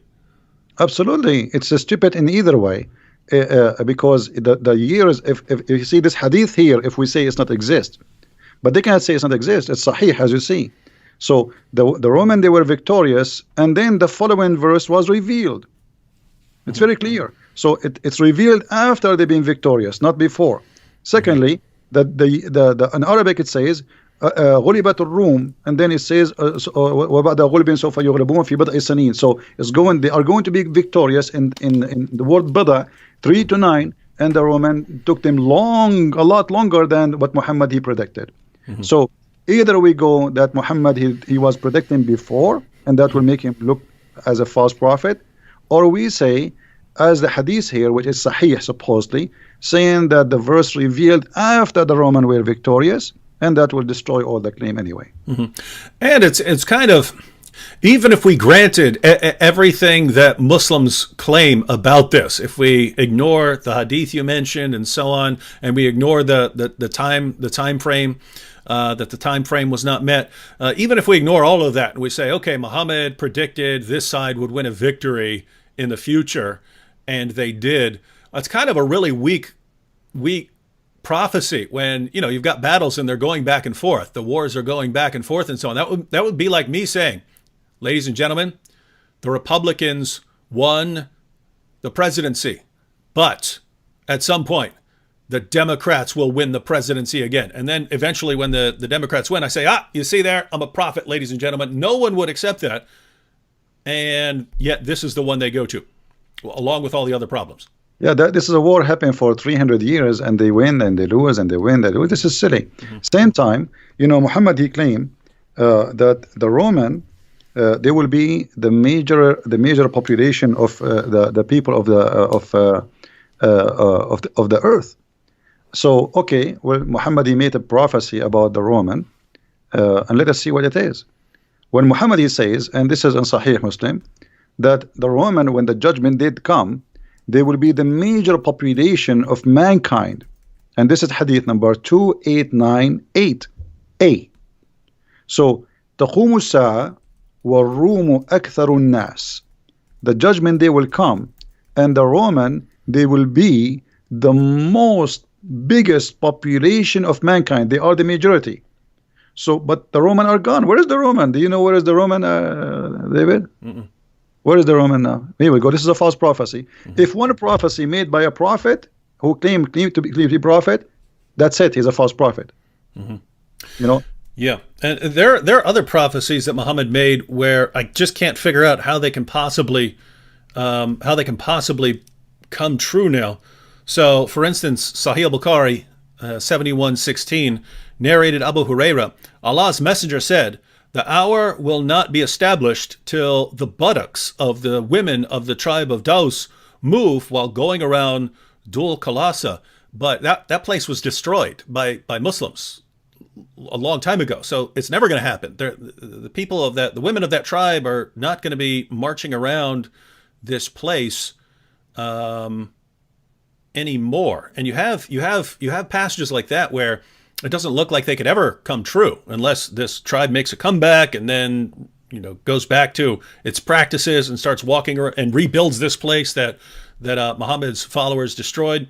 Then you got others which, I mean, if Muslims really take their prophet's words seriously, they should be going and trying to confirm them. So let me give an example. Sahih al-Bukhari 71:19 narrated Abu Huraira, Allah's messenger said, "Soon the river Euphrates will disclose the treasure of the mountain of gold. So whoever will be present at that time should not take anything of it." So according to Muhammad, there's a mountain of gold below the Euphrates, a giant mountain. So if Muslims think this guy's a real prophet, they should really they should take some metal detectors out and be at the Euphrates and find this giant mountain of gold. They'd be rich forever. Well, as long as you mentioned the Euphrates, do you know where the Euphrates is coming from, according to Muhammad? Where's that? It's coming from heaven. When Muhammad, he went to the seventh heaven, he found that the roots of the rivers Sihan and Jihan and Euphrates and the Nile, those are 4 rivers are known. All of them, they are coming from the Jannah. And this is Sahih. This is not this is like you can go even to Sahih al-Bukhari. Let us see, 56110. So just type the word Euphrates in Sunnah.com, and you will see the reference. So there is 4 rivers, 2 of them appear and 2 of them underneath. And he asked Jibreel, who are those rivers? Jibreel told him, those are the rivers, Euphrates and the Nile. So this is a lie. I mean, this is obviously, it's a lie. So if Muhammad is a prophet, he prophesy lies. What about the Quran? When the Quran prophesy that the man have a sperm coming from the backbone, this is prophecy. It's something supposedly we do not know. And this is the Quran. They cannot say it's a weak Quran. So, chapter 86, verse number 6 and 7, it says, من بين الصلب والترائب, from the backbone and the ribs of the women. Not only the ribs, the location of the necklace, the word of taraib is the location where the women have, like, if a woman, she put her like if she is wearing a cross and it's kind of short, is going to around tight her neck, and that location where the cross will set is exact what we are talking about. You know what I mean? Like the touch between the ribs and your neck, you know, the hole there. This is exactly where Muhammad, he claimed that women, they have a sperm and it's coming from there, and the man have a sperm and coming from the backbone. What about the chapter of the moon where he said the judgment day is near and the moon is split? The moon did not split, it was the eclipse, and we can show the reference from the hadith. He was afraid each time he see eclipse, he think it's a doomsday, and same time he said the moon is split and judgment day is near. So moon splitting is a sign of judgment day, but that was 1400 years ago. This is a false prophecy. We can go you know, over and over. All the Quran is full of crazy stuff. One lie will make you be called a liar. So how about having hundreds of them all over the book?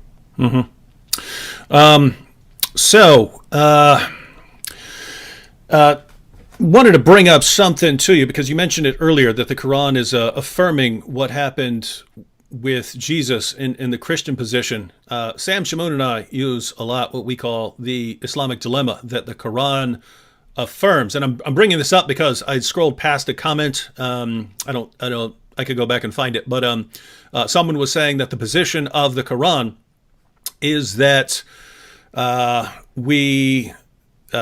it's the verse from Surah 2 where it says that it's talking about the Jews, and it says, woe to those who write the book with their own hand, and so on. But what is the Quran's position on the previous scriptures, the Torah and the Gospel? Because every Muslim that you ever run into pretty much believes that the position of the Quran is that Allah revealed the Torah and the Gospel. They were corrupted by Jews and Christians, and that's why Allah sent the Quran to basically give us an uncorrupted revelation. What do you think is the actual position of the Quran? In other words, if you just read the Quran beginning to end, what would you believe about the scriptures of the Jews and Christians? Okay, if we go in the Quran, David, how many times we hear the Quran keep saying the people of the book? A bunch. A lot, right? Okay. So let me ask you, and you know, I there is something I notice about you, that you are very really, I can say you are sharp. You know, you are smart. Can you call me an Arab? Yep. When I'm not? No. You cannot. So can you call me an Indian if I am not? No. So when you call me the people of the book, it's mean they have a book. So how they are called people of the book in the time of Muhammad, and we are called people of the book today, yet we don't have a book according to the Muslims. This is how silly this religion is. It's like saying to you the guy with the car, but he don't have a car. It's like saying to you the guy who have hair, but he don't have a hair. So this is how silly. Same time, the Quran full of verses speaking about the Quran confirming what is with us, and you mentioned, you know, confirming what is with them. As an example, chapter 2, verse number 89, it says, وَلَمَّا جَاءَهُمْ كِتَابٌ مِنْ عِنْدِ اللَّهِ مُصَدِّقًا لِمَا مَعَهُمْ, approving, confirming, believing in what is with them, not before them. So, and chapter 2, verse number 91, same. Chapter 2, verse 101, it says the same. Chapter 2, verse number 213, it says the same. So, you know, all over the Quran, we find the same reference.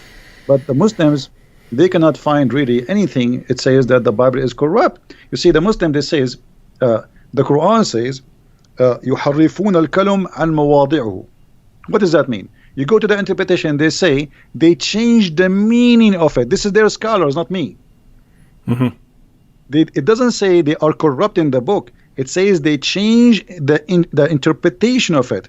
And that actually was, if you remember the story where Muhammad, he took an oath on the Torah. You remember? Okay. A Jewish guy, he put his finger over the word stone. Okay, stone them, the punishment of stoning.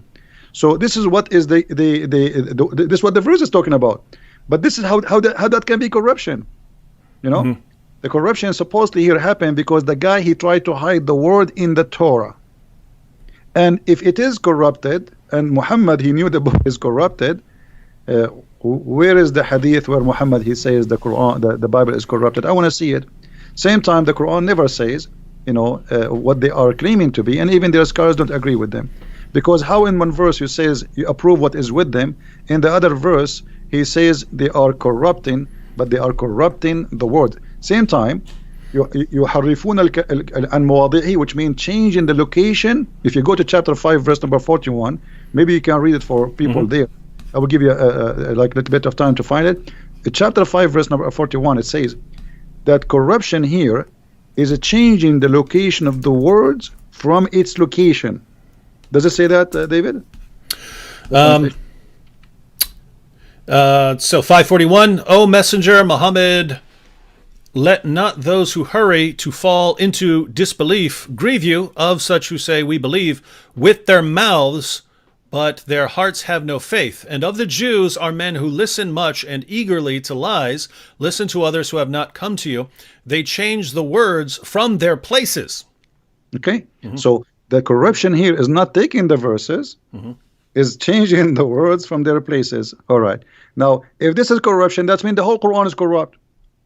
Because a chapter of, we just mentioned how the Quran says, today I completed your religion for you, right? The Muslims, they agree that the first chapter was given to Muhammad is now number 96. So if it changing the words from its place will make corruption, that means the Quran is the first one to be called corrupt book, because the whole Quran is messed up. This is not how Muhammad received the Quran, even according to Muslims. So here, there's nowhere it says that they took the verses out of the Bible. All it says, يُحَرِّفُونَ الْكَلُمْ مِنْ بَعْدِ مَوَاضِعِهِ. Some of it, but if you go to the interpretation, it says that they change the meaning. They do not really take it, not literally, they change it from its... and this is the story about the Jewish guy who put his hand over the verse where it says stoning to death. Yeah, and just so everyone read that entire passage, everyone. We just went to Surah 5, verse 41, but the entire passage that follows, especially verses 43 and 47, and then 48, they basically give an outline of the true position of the Quran. So when the Jews come up to Muhammad to settle a dispute, Allah gives the response in verse 43 that they don't need you, Muhammad. They don't need you, Muhammad, because they've got the Torah. And if they don't judge by the Torah, then they're in trouble. So the position... Now notice that would make no sense if the Torah has been corrupted. Then they would need Muhammad to correct them. But instead, it's, hey, Muhammad, they don't need you. They've got the Torah. Then in verse 47, Christians are supposed to judge by the gospel. And then verse 48, and Muslims judge by the Quran. So the position of the Quran is that each group has its book that it's supposed to judge by. Unfortunately for Islam, Muslims eventually went to the Torah and the gospel and realized they don't line up with Muhammad. That should have been the clear proof that you need that you're dealing with a false prophet. Instead, you just said, oh, I guess they corrupted it, contrary to everything that Allah has said in the Quran. And David, what about verse number 68, chapter 5, verse number 68? Oh, yeah, awesome. Doesn't it say that you people of the book, you should practice, you should follow the Torah and the Bible? Okay. Yeah, it says we have no ground to stand upon if we do not stand upon the Torah and the gospel. So how we don't have a book and we the Quran saying to us we have to follow that book? That's really stupid. I mean, give us the book. Yeah, guys. So going back to what Christian Prince was saying earlier, that the Quran repeatedly calls us the people of the book, calls Jews and Christians the people of the book, right? So it's talking about a book that we have. According to what Muslims are saying today, our book was already corrupted. Well, that would have to mean, when Allah's calling us the people of the book, then it must be doing so in an insulting fashion, according to what Muslims are telling us, right? When it calls us the people of the book, it would be calling us people of the corrupt book, right? People of the distorted book or something like that. But that's not what the Quran says. And so going through the other passages that Christian Prince brought up, the Quran is affirming the book that we have. And so, guys, you just have a problem here. And you need to recognize every Muslim wants to believe that the Torah and the gospel have been corrupted because they know that the Torah and the gospel do not line up with Islam. So they have to say it's been corrupted. But as soon as you say it's been corrupted, you're telling us that you know more than your God because your God didn't know and your prophet didn't know. So you are greater in knowledge than your God. And so maybe you guys should be worshiping yourselves since you know more than your God. You know, David, why the Muslim don't tell us why Allah he wrote the whole Torah to Moses in his hand? The Muslim don't believe in the Ten Commandments alone. They believe that Allah he wrote the whole Torah in his hand on tablet. Okay, what was the purpose if he will not protect the Torah at least? I mean, why? How many load of trucks Moses he need to carry the whole Torah? Imagine the whole Torah written in rocks. So Allah wrote it by his hand, and then that Allah, you know, that's it. Everything is gone. So the Muslims, they have tons of stories. The whole story is that okay, we cannot find Muhammad in your books, so we don't accept your book. As simple as that. If we put Muhammad there, if you add now, if you print a new Bible, fabricate a new Bible and make Muhammad there, they will, Muslims, all of them, they will accept it. Like as an example, there is a very famous book. The Muslims, the Gospel of Barnabas. Right. Yeah. Okay. But this book is stupid. I mean, you know? Yeah. It's a 13th to 15th century forgery that was written in Italian. I mean, it's written. Not only that, this book is saying that Muhammad himself is Jesus himself. Muhammad himself is the Messiah. So the Muslims, they speak big mouth about it, but then nobody read it. But just because the name of Muhammad is there, supposedly they like it and they promote it and they made article about it. But none of them will accept it because they are hypocrite. If you accept the book, okay, I challenge you to publish it and accept it as this is the true Bible for the Muslims. But they will not do that, because they knew it's a fabrication. And this is the sign of the hypocrisy when somebody says to you, I like to eat shish kebab, but I will never order it. You know, he will never order it, but he like to eat it. So how come you like this book, but you will never order it to be your book in the library to teach your children? Because he's a hypocrite. Yeah. All right, so we've got about we want to cut off by 10 o'clock, so we got about 20 minutes left. Here's a good question from the apostate prophet. You know the apostate prophet, Christian Prince? Yes. Yes. The apostate prophet says, could it be, so he's going back to the crucifixion of Jesus. Actually, he probably posted it back when I'm way behind on comments. I'm only like halfway scrolled through the comments. But he said, so this is probably when we were talking about the crucifixion earlier. He said, could it be that Islam's assertion that Jesus didn't die is a poor appeasement of local Christian heretics that believed in something similar, e.g., only his body died? Greetings and respect to you both. So just so everyone knows, there were certain heretical Christian groups who had different beliefs about Jesus, that he didn't really have a body, things like that. So do you think this could be Muhammad being influenced by or trying to appease some local heretical Christians in Surah 4, verse 157? Yeah, there is some books is rejected where he's speaking that the Messiah, for he is a son of God, there's no way the Father will let him be tortured.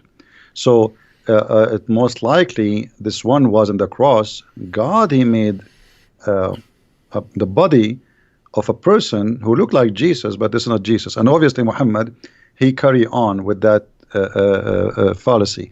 So it's possible, but we cannot really confirm 100%.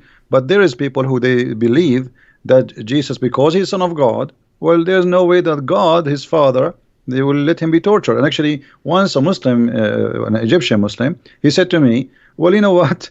If Jesus is the son of God, then his father will save him. I said, okay, well, if this is your logic, that's good, because that means Jesus, son of God in Islam. He said, how?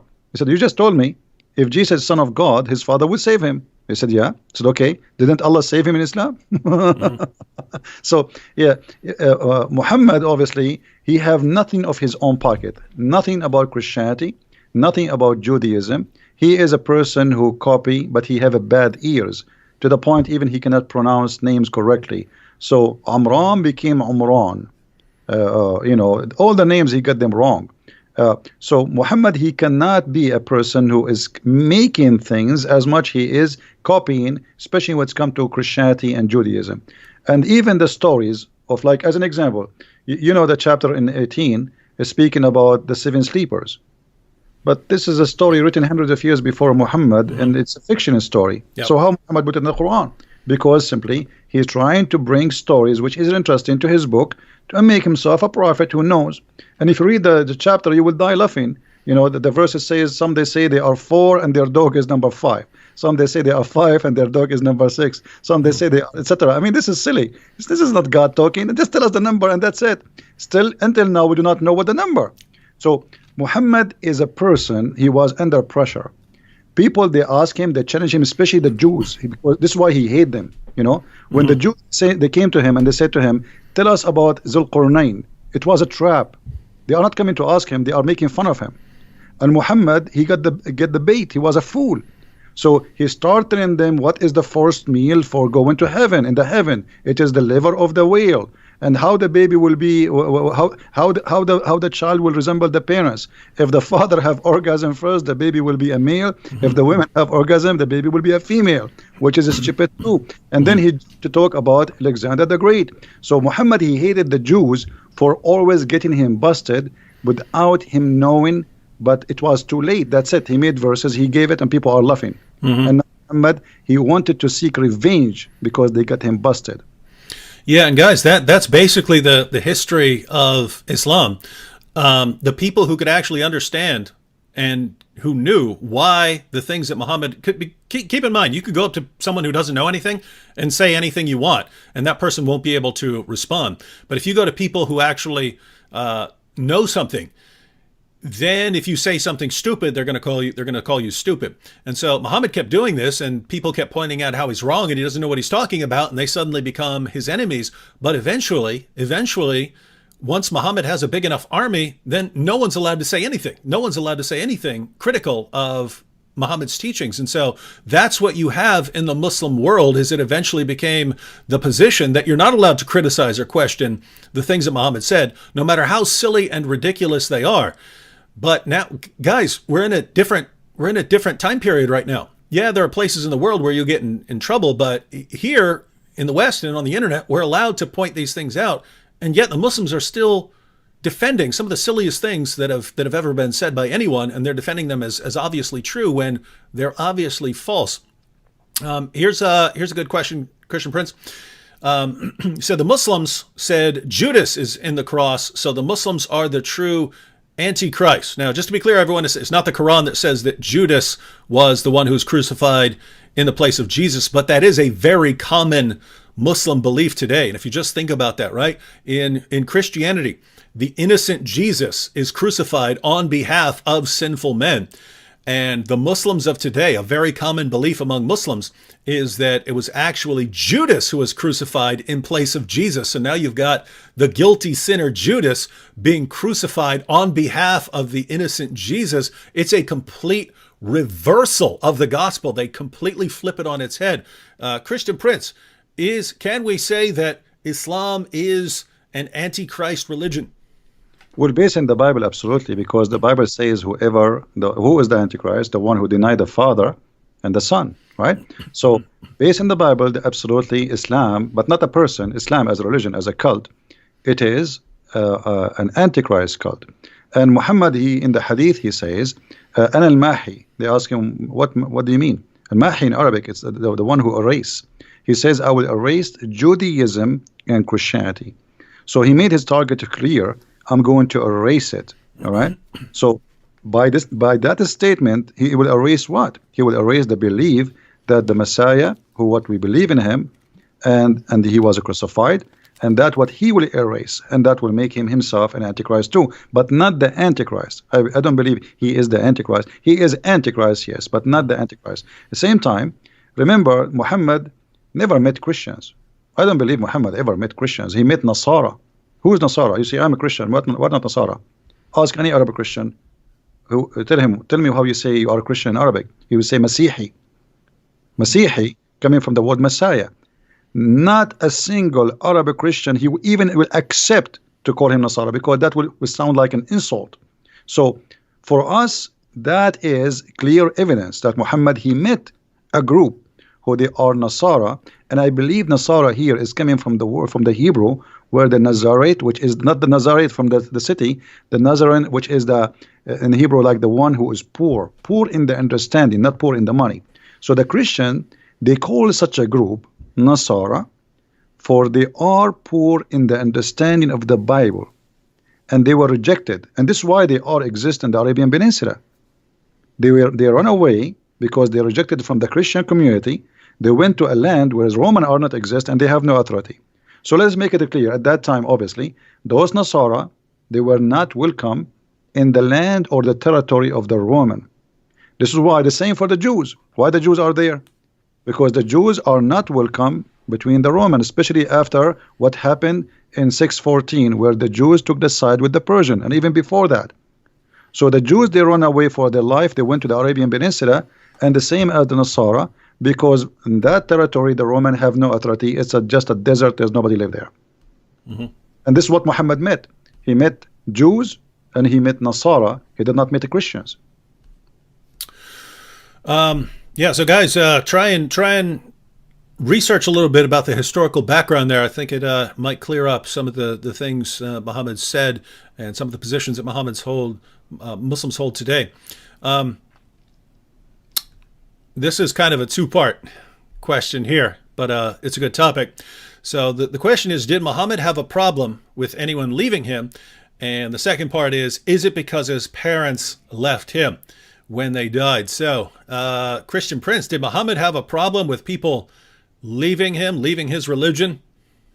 Well, yeah, Muhammad, he says that the one who changed his religion, kill him, and Muhammad, I don't think Muhammad, we do not know really the real fathers or parents of Muhammad. All the stories about Muhammad, like as an example, what is the name of the father of Muhammad? Abdullah, right? Okay, how his name is Abdullah, but he don't believe in Allah? I mean, this is stupid, right? So how they call him Abdullah, but their family, his family, they don't believe in Abdullah. If you go and read all the names of the family of Muhammad, you will see Abdul Muttalib, Abdul Uzza, Abdul Manat. So all of them, they are worshipping idols. So why the father of Muhammad was called Abdullah? And yet they say to us, you don't believe in Allah. So that is silly.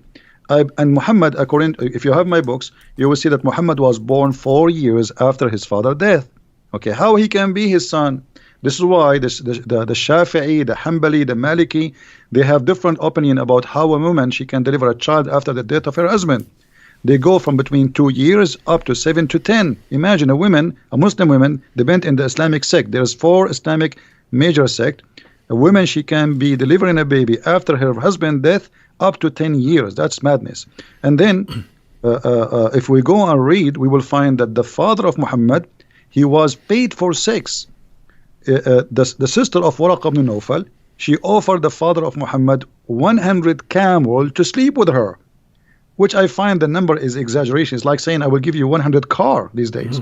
100 camel for the Arab at that time, this is like you will make you really rich. So he told her, I will go to the mother of Muhammad and I will come back to you, which means he agreed.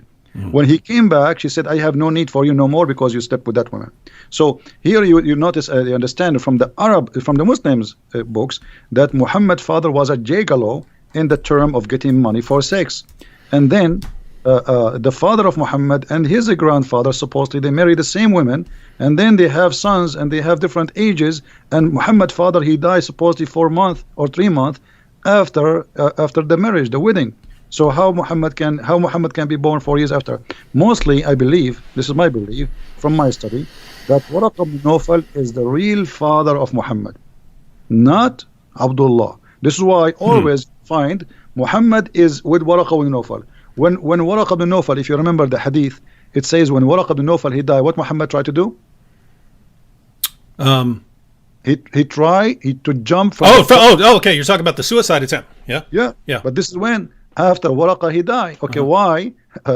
Why when Waraqah died, Muhammad he became so desperate?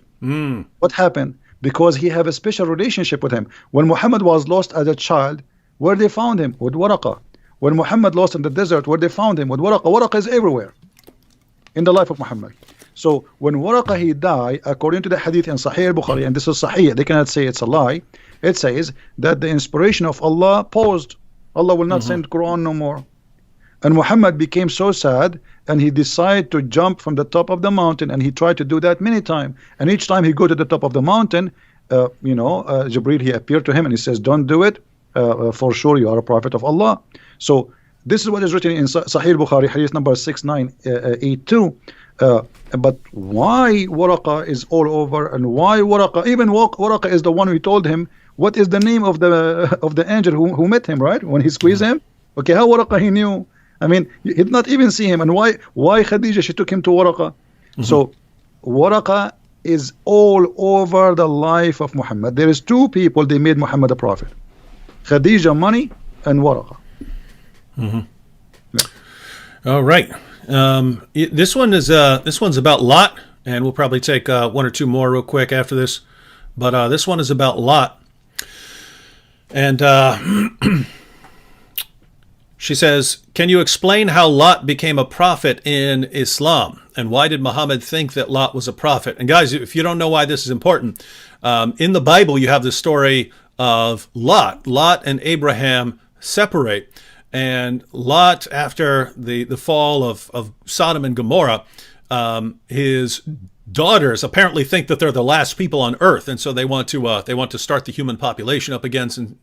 And so they know that their dad won't sleep with them, so they get him drunk, they sleep with him, and then come out of that relationship some of the enemies of the Jews, the Ammonites and the Moabites. But Muslims look at that and they say, look, you see what the Bible does? Look how it treats the prophets. It accuses a prophet of incest, where the Bible's just recording what happened, whether it's good or bad. But Christian Prince, any thoughts on that, or why Muslims think that Lot is a prophet, or how Muhammad came to that conclusion? Muhammad, as we said, he is just a person who he learned from people around him. And mostly he is getting wrong information. And mostly, I think the Jews, they were feeding him wrong information on purpose. I don't believe it was happening like this, because it's too much to believe that Muhammad was really.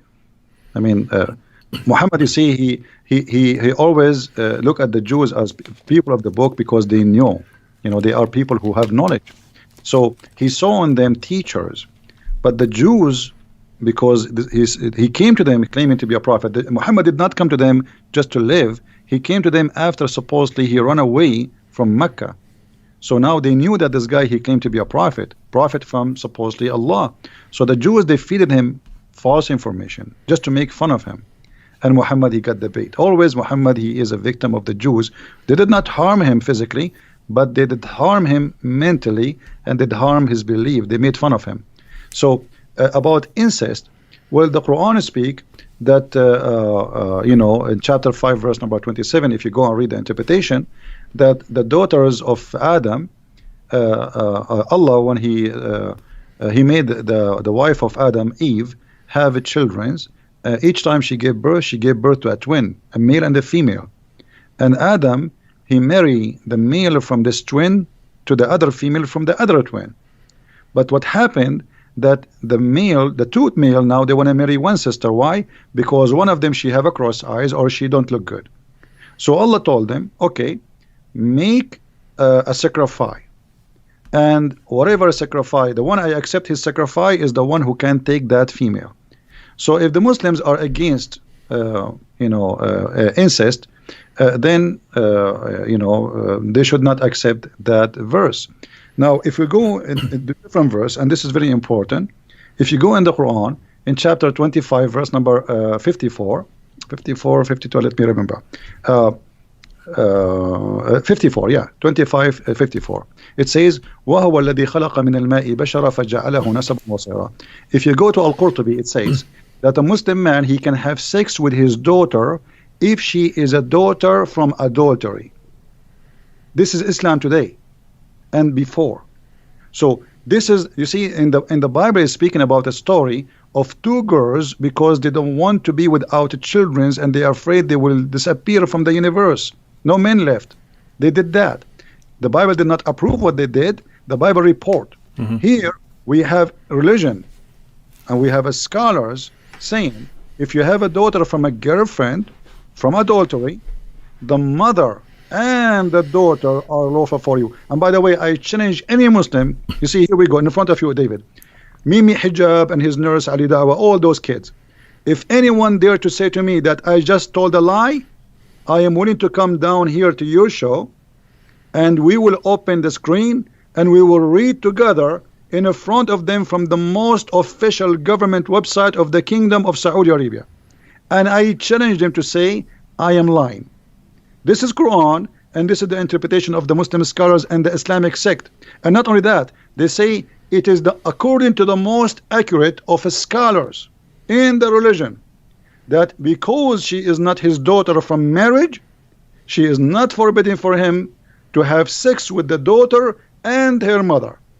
And here we go. I'm willing to take a challenge anytime. If any Muslim want to accuse me of a lie that Islam allowed you. And by the way, I didn't say, remember, David, I did not say Islam allowed you to have sex with your daughter from marriage. No.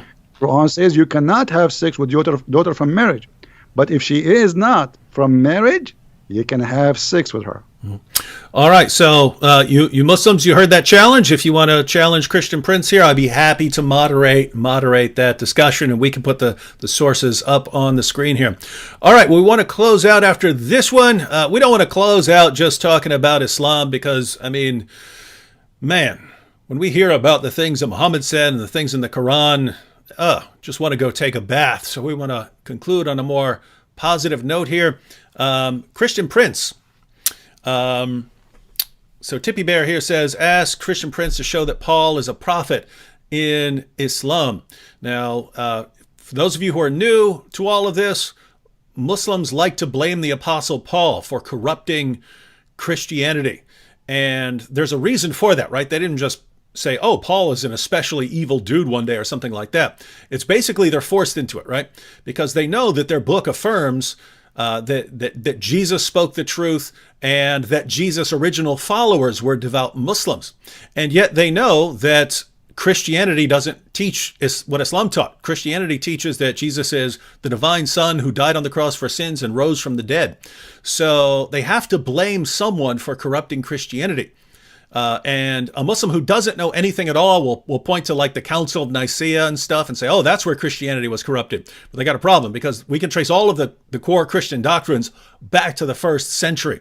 And so we know that these doctrines were there in the 1st century. If the doctrines were there in the 1st century, then as a Muslim, if you want to say that Christianity was corrupted, you have to say that Christianity was corrupted in the 1st century. So you have to blame someone. But you can't blame Jesus. He's a devout Muslim prophet. You can't blame his followers. They're devout Muslims. So you need someone who wasn't Jesus and wasn't one of his original followers, who was also powerful enough to somehow corrupt all of Christianity. And the only person they've been able to come up with is the Apostle Paul. And so Muslims today love to blame the Apostle Paul. And if you listen to what Muslims say, they make him sound more powerful than Allah with the way this guy comes in there and corrupts it. Because Allah in the Quran is saying things like he's going to protect Jesus' followers until the day of resurrection. Those are the kinds of things that are being said in the Quran. And yet Muslims want to say that Paul came in there and just corrupted it. And too bad for Allah, too bad for all the work that Jesus had done. He flipped it on its head. But if I understand correctly, Christian Prince, that was not the position of Muslims centuries ago. Is that correct? Well, this is a challenge for the Muslims. It looked like the Muslims, Zakir Naik, Brother Titter, I told you that the one who collapsed the Bible, it is named Paul. And Paul, he is the one who fabricated the Bible. Now, okay, Zakir Naik, can you show us reference where Paul, he corrupted the Bible? They did that. Can you show us the reference where it says that Paul is the one who corrupted the Bible? So Muslims, they are copy-paste people. They don't have any knowledge. I am saying to you Muslims, look like you are a lot smarter than your prophet, because your prophet, he have no idea about Paul. He never said such a thing.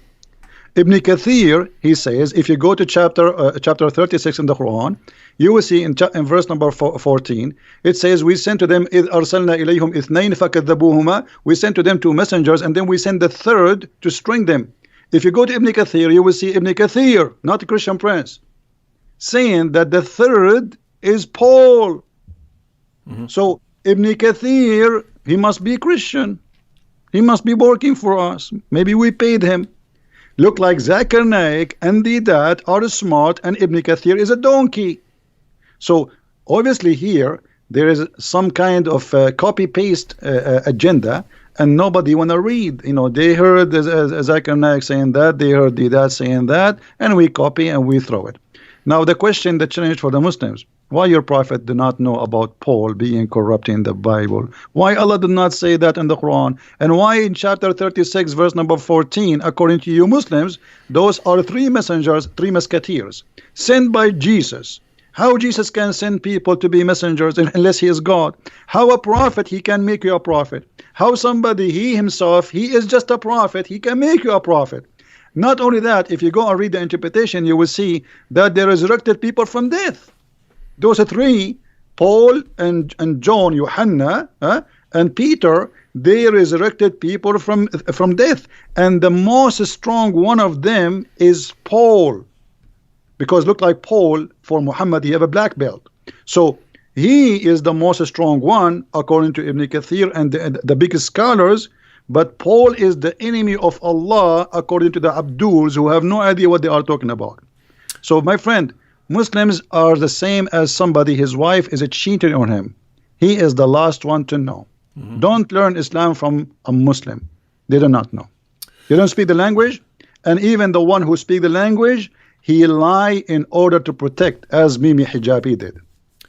Now, that is interesting that the earlier generation of Muslims, earlier generations of Muslims and Muslim commentators, it's almost like they had more respect for the Quran than Muslims today. Because, you know, if you look at what the Quran says, that Allah protected the true followers of Jesus until they became victorious over those who rejected Jesus. Well, the people who became victorious in Christianity were people who believed in the Apostle Paul. They believed in the Gospels that we have. They believed in the letters of Paul. So according to the Quran, those are the true followers of Jesus. Again, Allah said that he was going to protect the Christians, Jesus followers, until the day of resurrection. When your average Muslim believes that Paul immediately came in there and undid all the work that Jesus had done, and Allah couldn't stop him. And so it's just the earlier generations of Muslims wanted to say, no, Paul was someone who was sent by Jesus. They had to believe that, because otherwise they're accusing Paul of being more powerful than Allah, and they didn't want to do that. Muslims today, nope, they want to deify Paul. In other words, you've got Muhammad here, right? You've got Muhammad, and Muhammad is a slave of Allah. So there's Muhammad and then there's Allah. But then, according to Muslims today, the Apostle Paul came in there and he just overpowered Allah. So the Apostle Paul is more powerful than Allah. But Paul calls himself a mere bondservant of the Lord Jesus Christ. So, according to Muslims today, you've got Muhammad, but Allah is more powerful than him. But Paul's more powerful than Allah. And Paul is a mere bondservant of the Lord Jesus Christ. My Muslim friends, whom should you be listening to? Muhammad? Allah? No, of course you should be turning to the Lord Jesus Christ. All right, Christian Prince, we want to close out, but any last words you have for the Muslims who are watching? I feel sorry for them, and you are following a false god. You do not know where the sun set. You do not know how the day and the night they work. You do not know how the baby is made. You know nothing. I feel sorry for you. And thank you, David, for having me. I really appreciate you inviting me here. It was a pleasure to speak to you. This is the first time we have a conversation, and I was honored to be in your program, and thank you very much, and God bless you, and God bless your family, and we pray for them. Thank you. And I like what you said there, Christian Prince, that we feel sorry for some of these people. I don't hate Muslims. But we feel bad for you, right? You've been misled all your lives. You've been fed false information all your lives. And so we're here because we're trying to help you. We've dedicated our lives to trying to help you, because you've been manipulated and brainwashed all your life into believing things that are obvious nonsense. And then someone like Christian Prince comes along and he tries to show you, guys, you've been lied to all your life. I want you to know the truth. I want you to spend eternity with the Lord Jesus Christ. And you hate him for it. Why would you hate someone who spends his life trying to help you guys? All right, so thanks to Christian Prince for joining us, and people are already asking in the chat when we will do something like this again. But now we're in contact, so maybe we'll pick some specific topic for next time when we could get together and discuss the topic. Or if a Muslim wants to have a discussion with Christian Prince, again, I'd be happy to moderate. But everyone, again, be sure to hit that like button.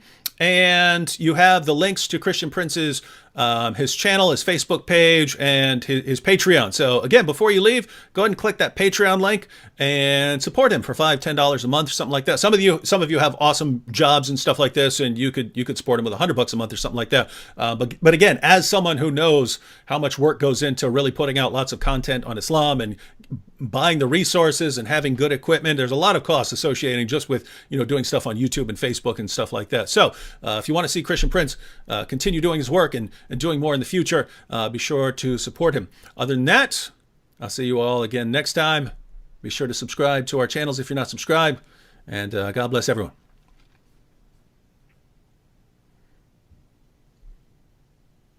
Thank you, David. Take care. Good night. Oh,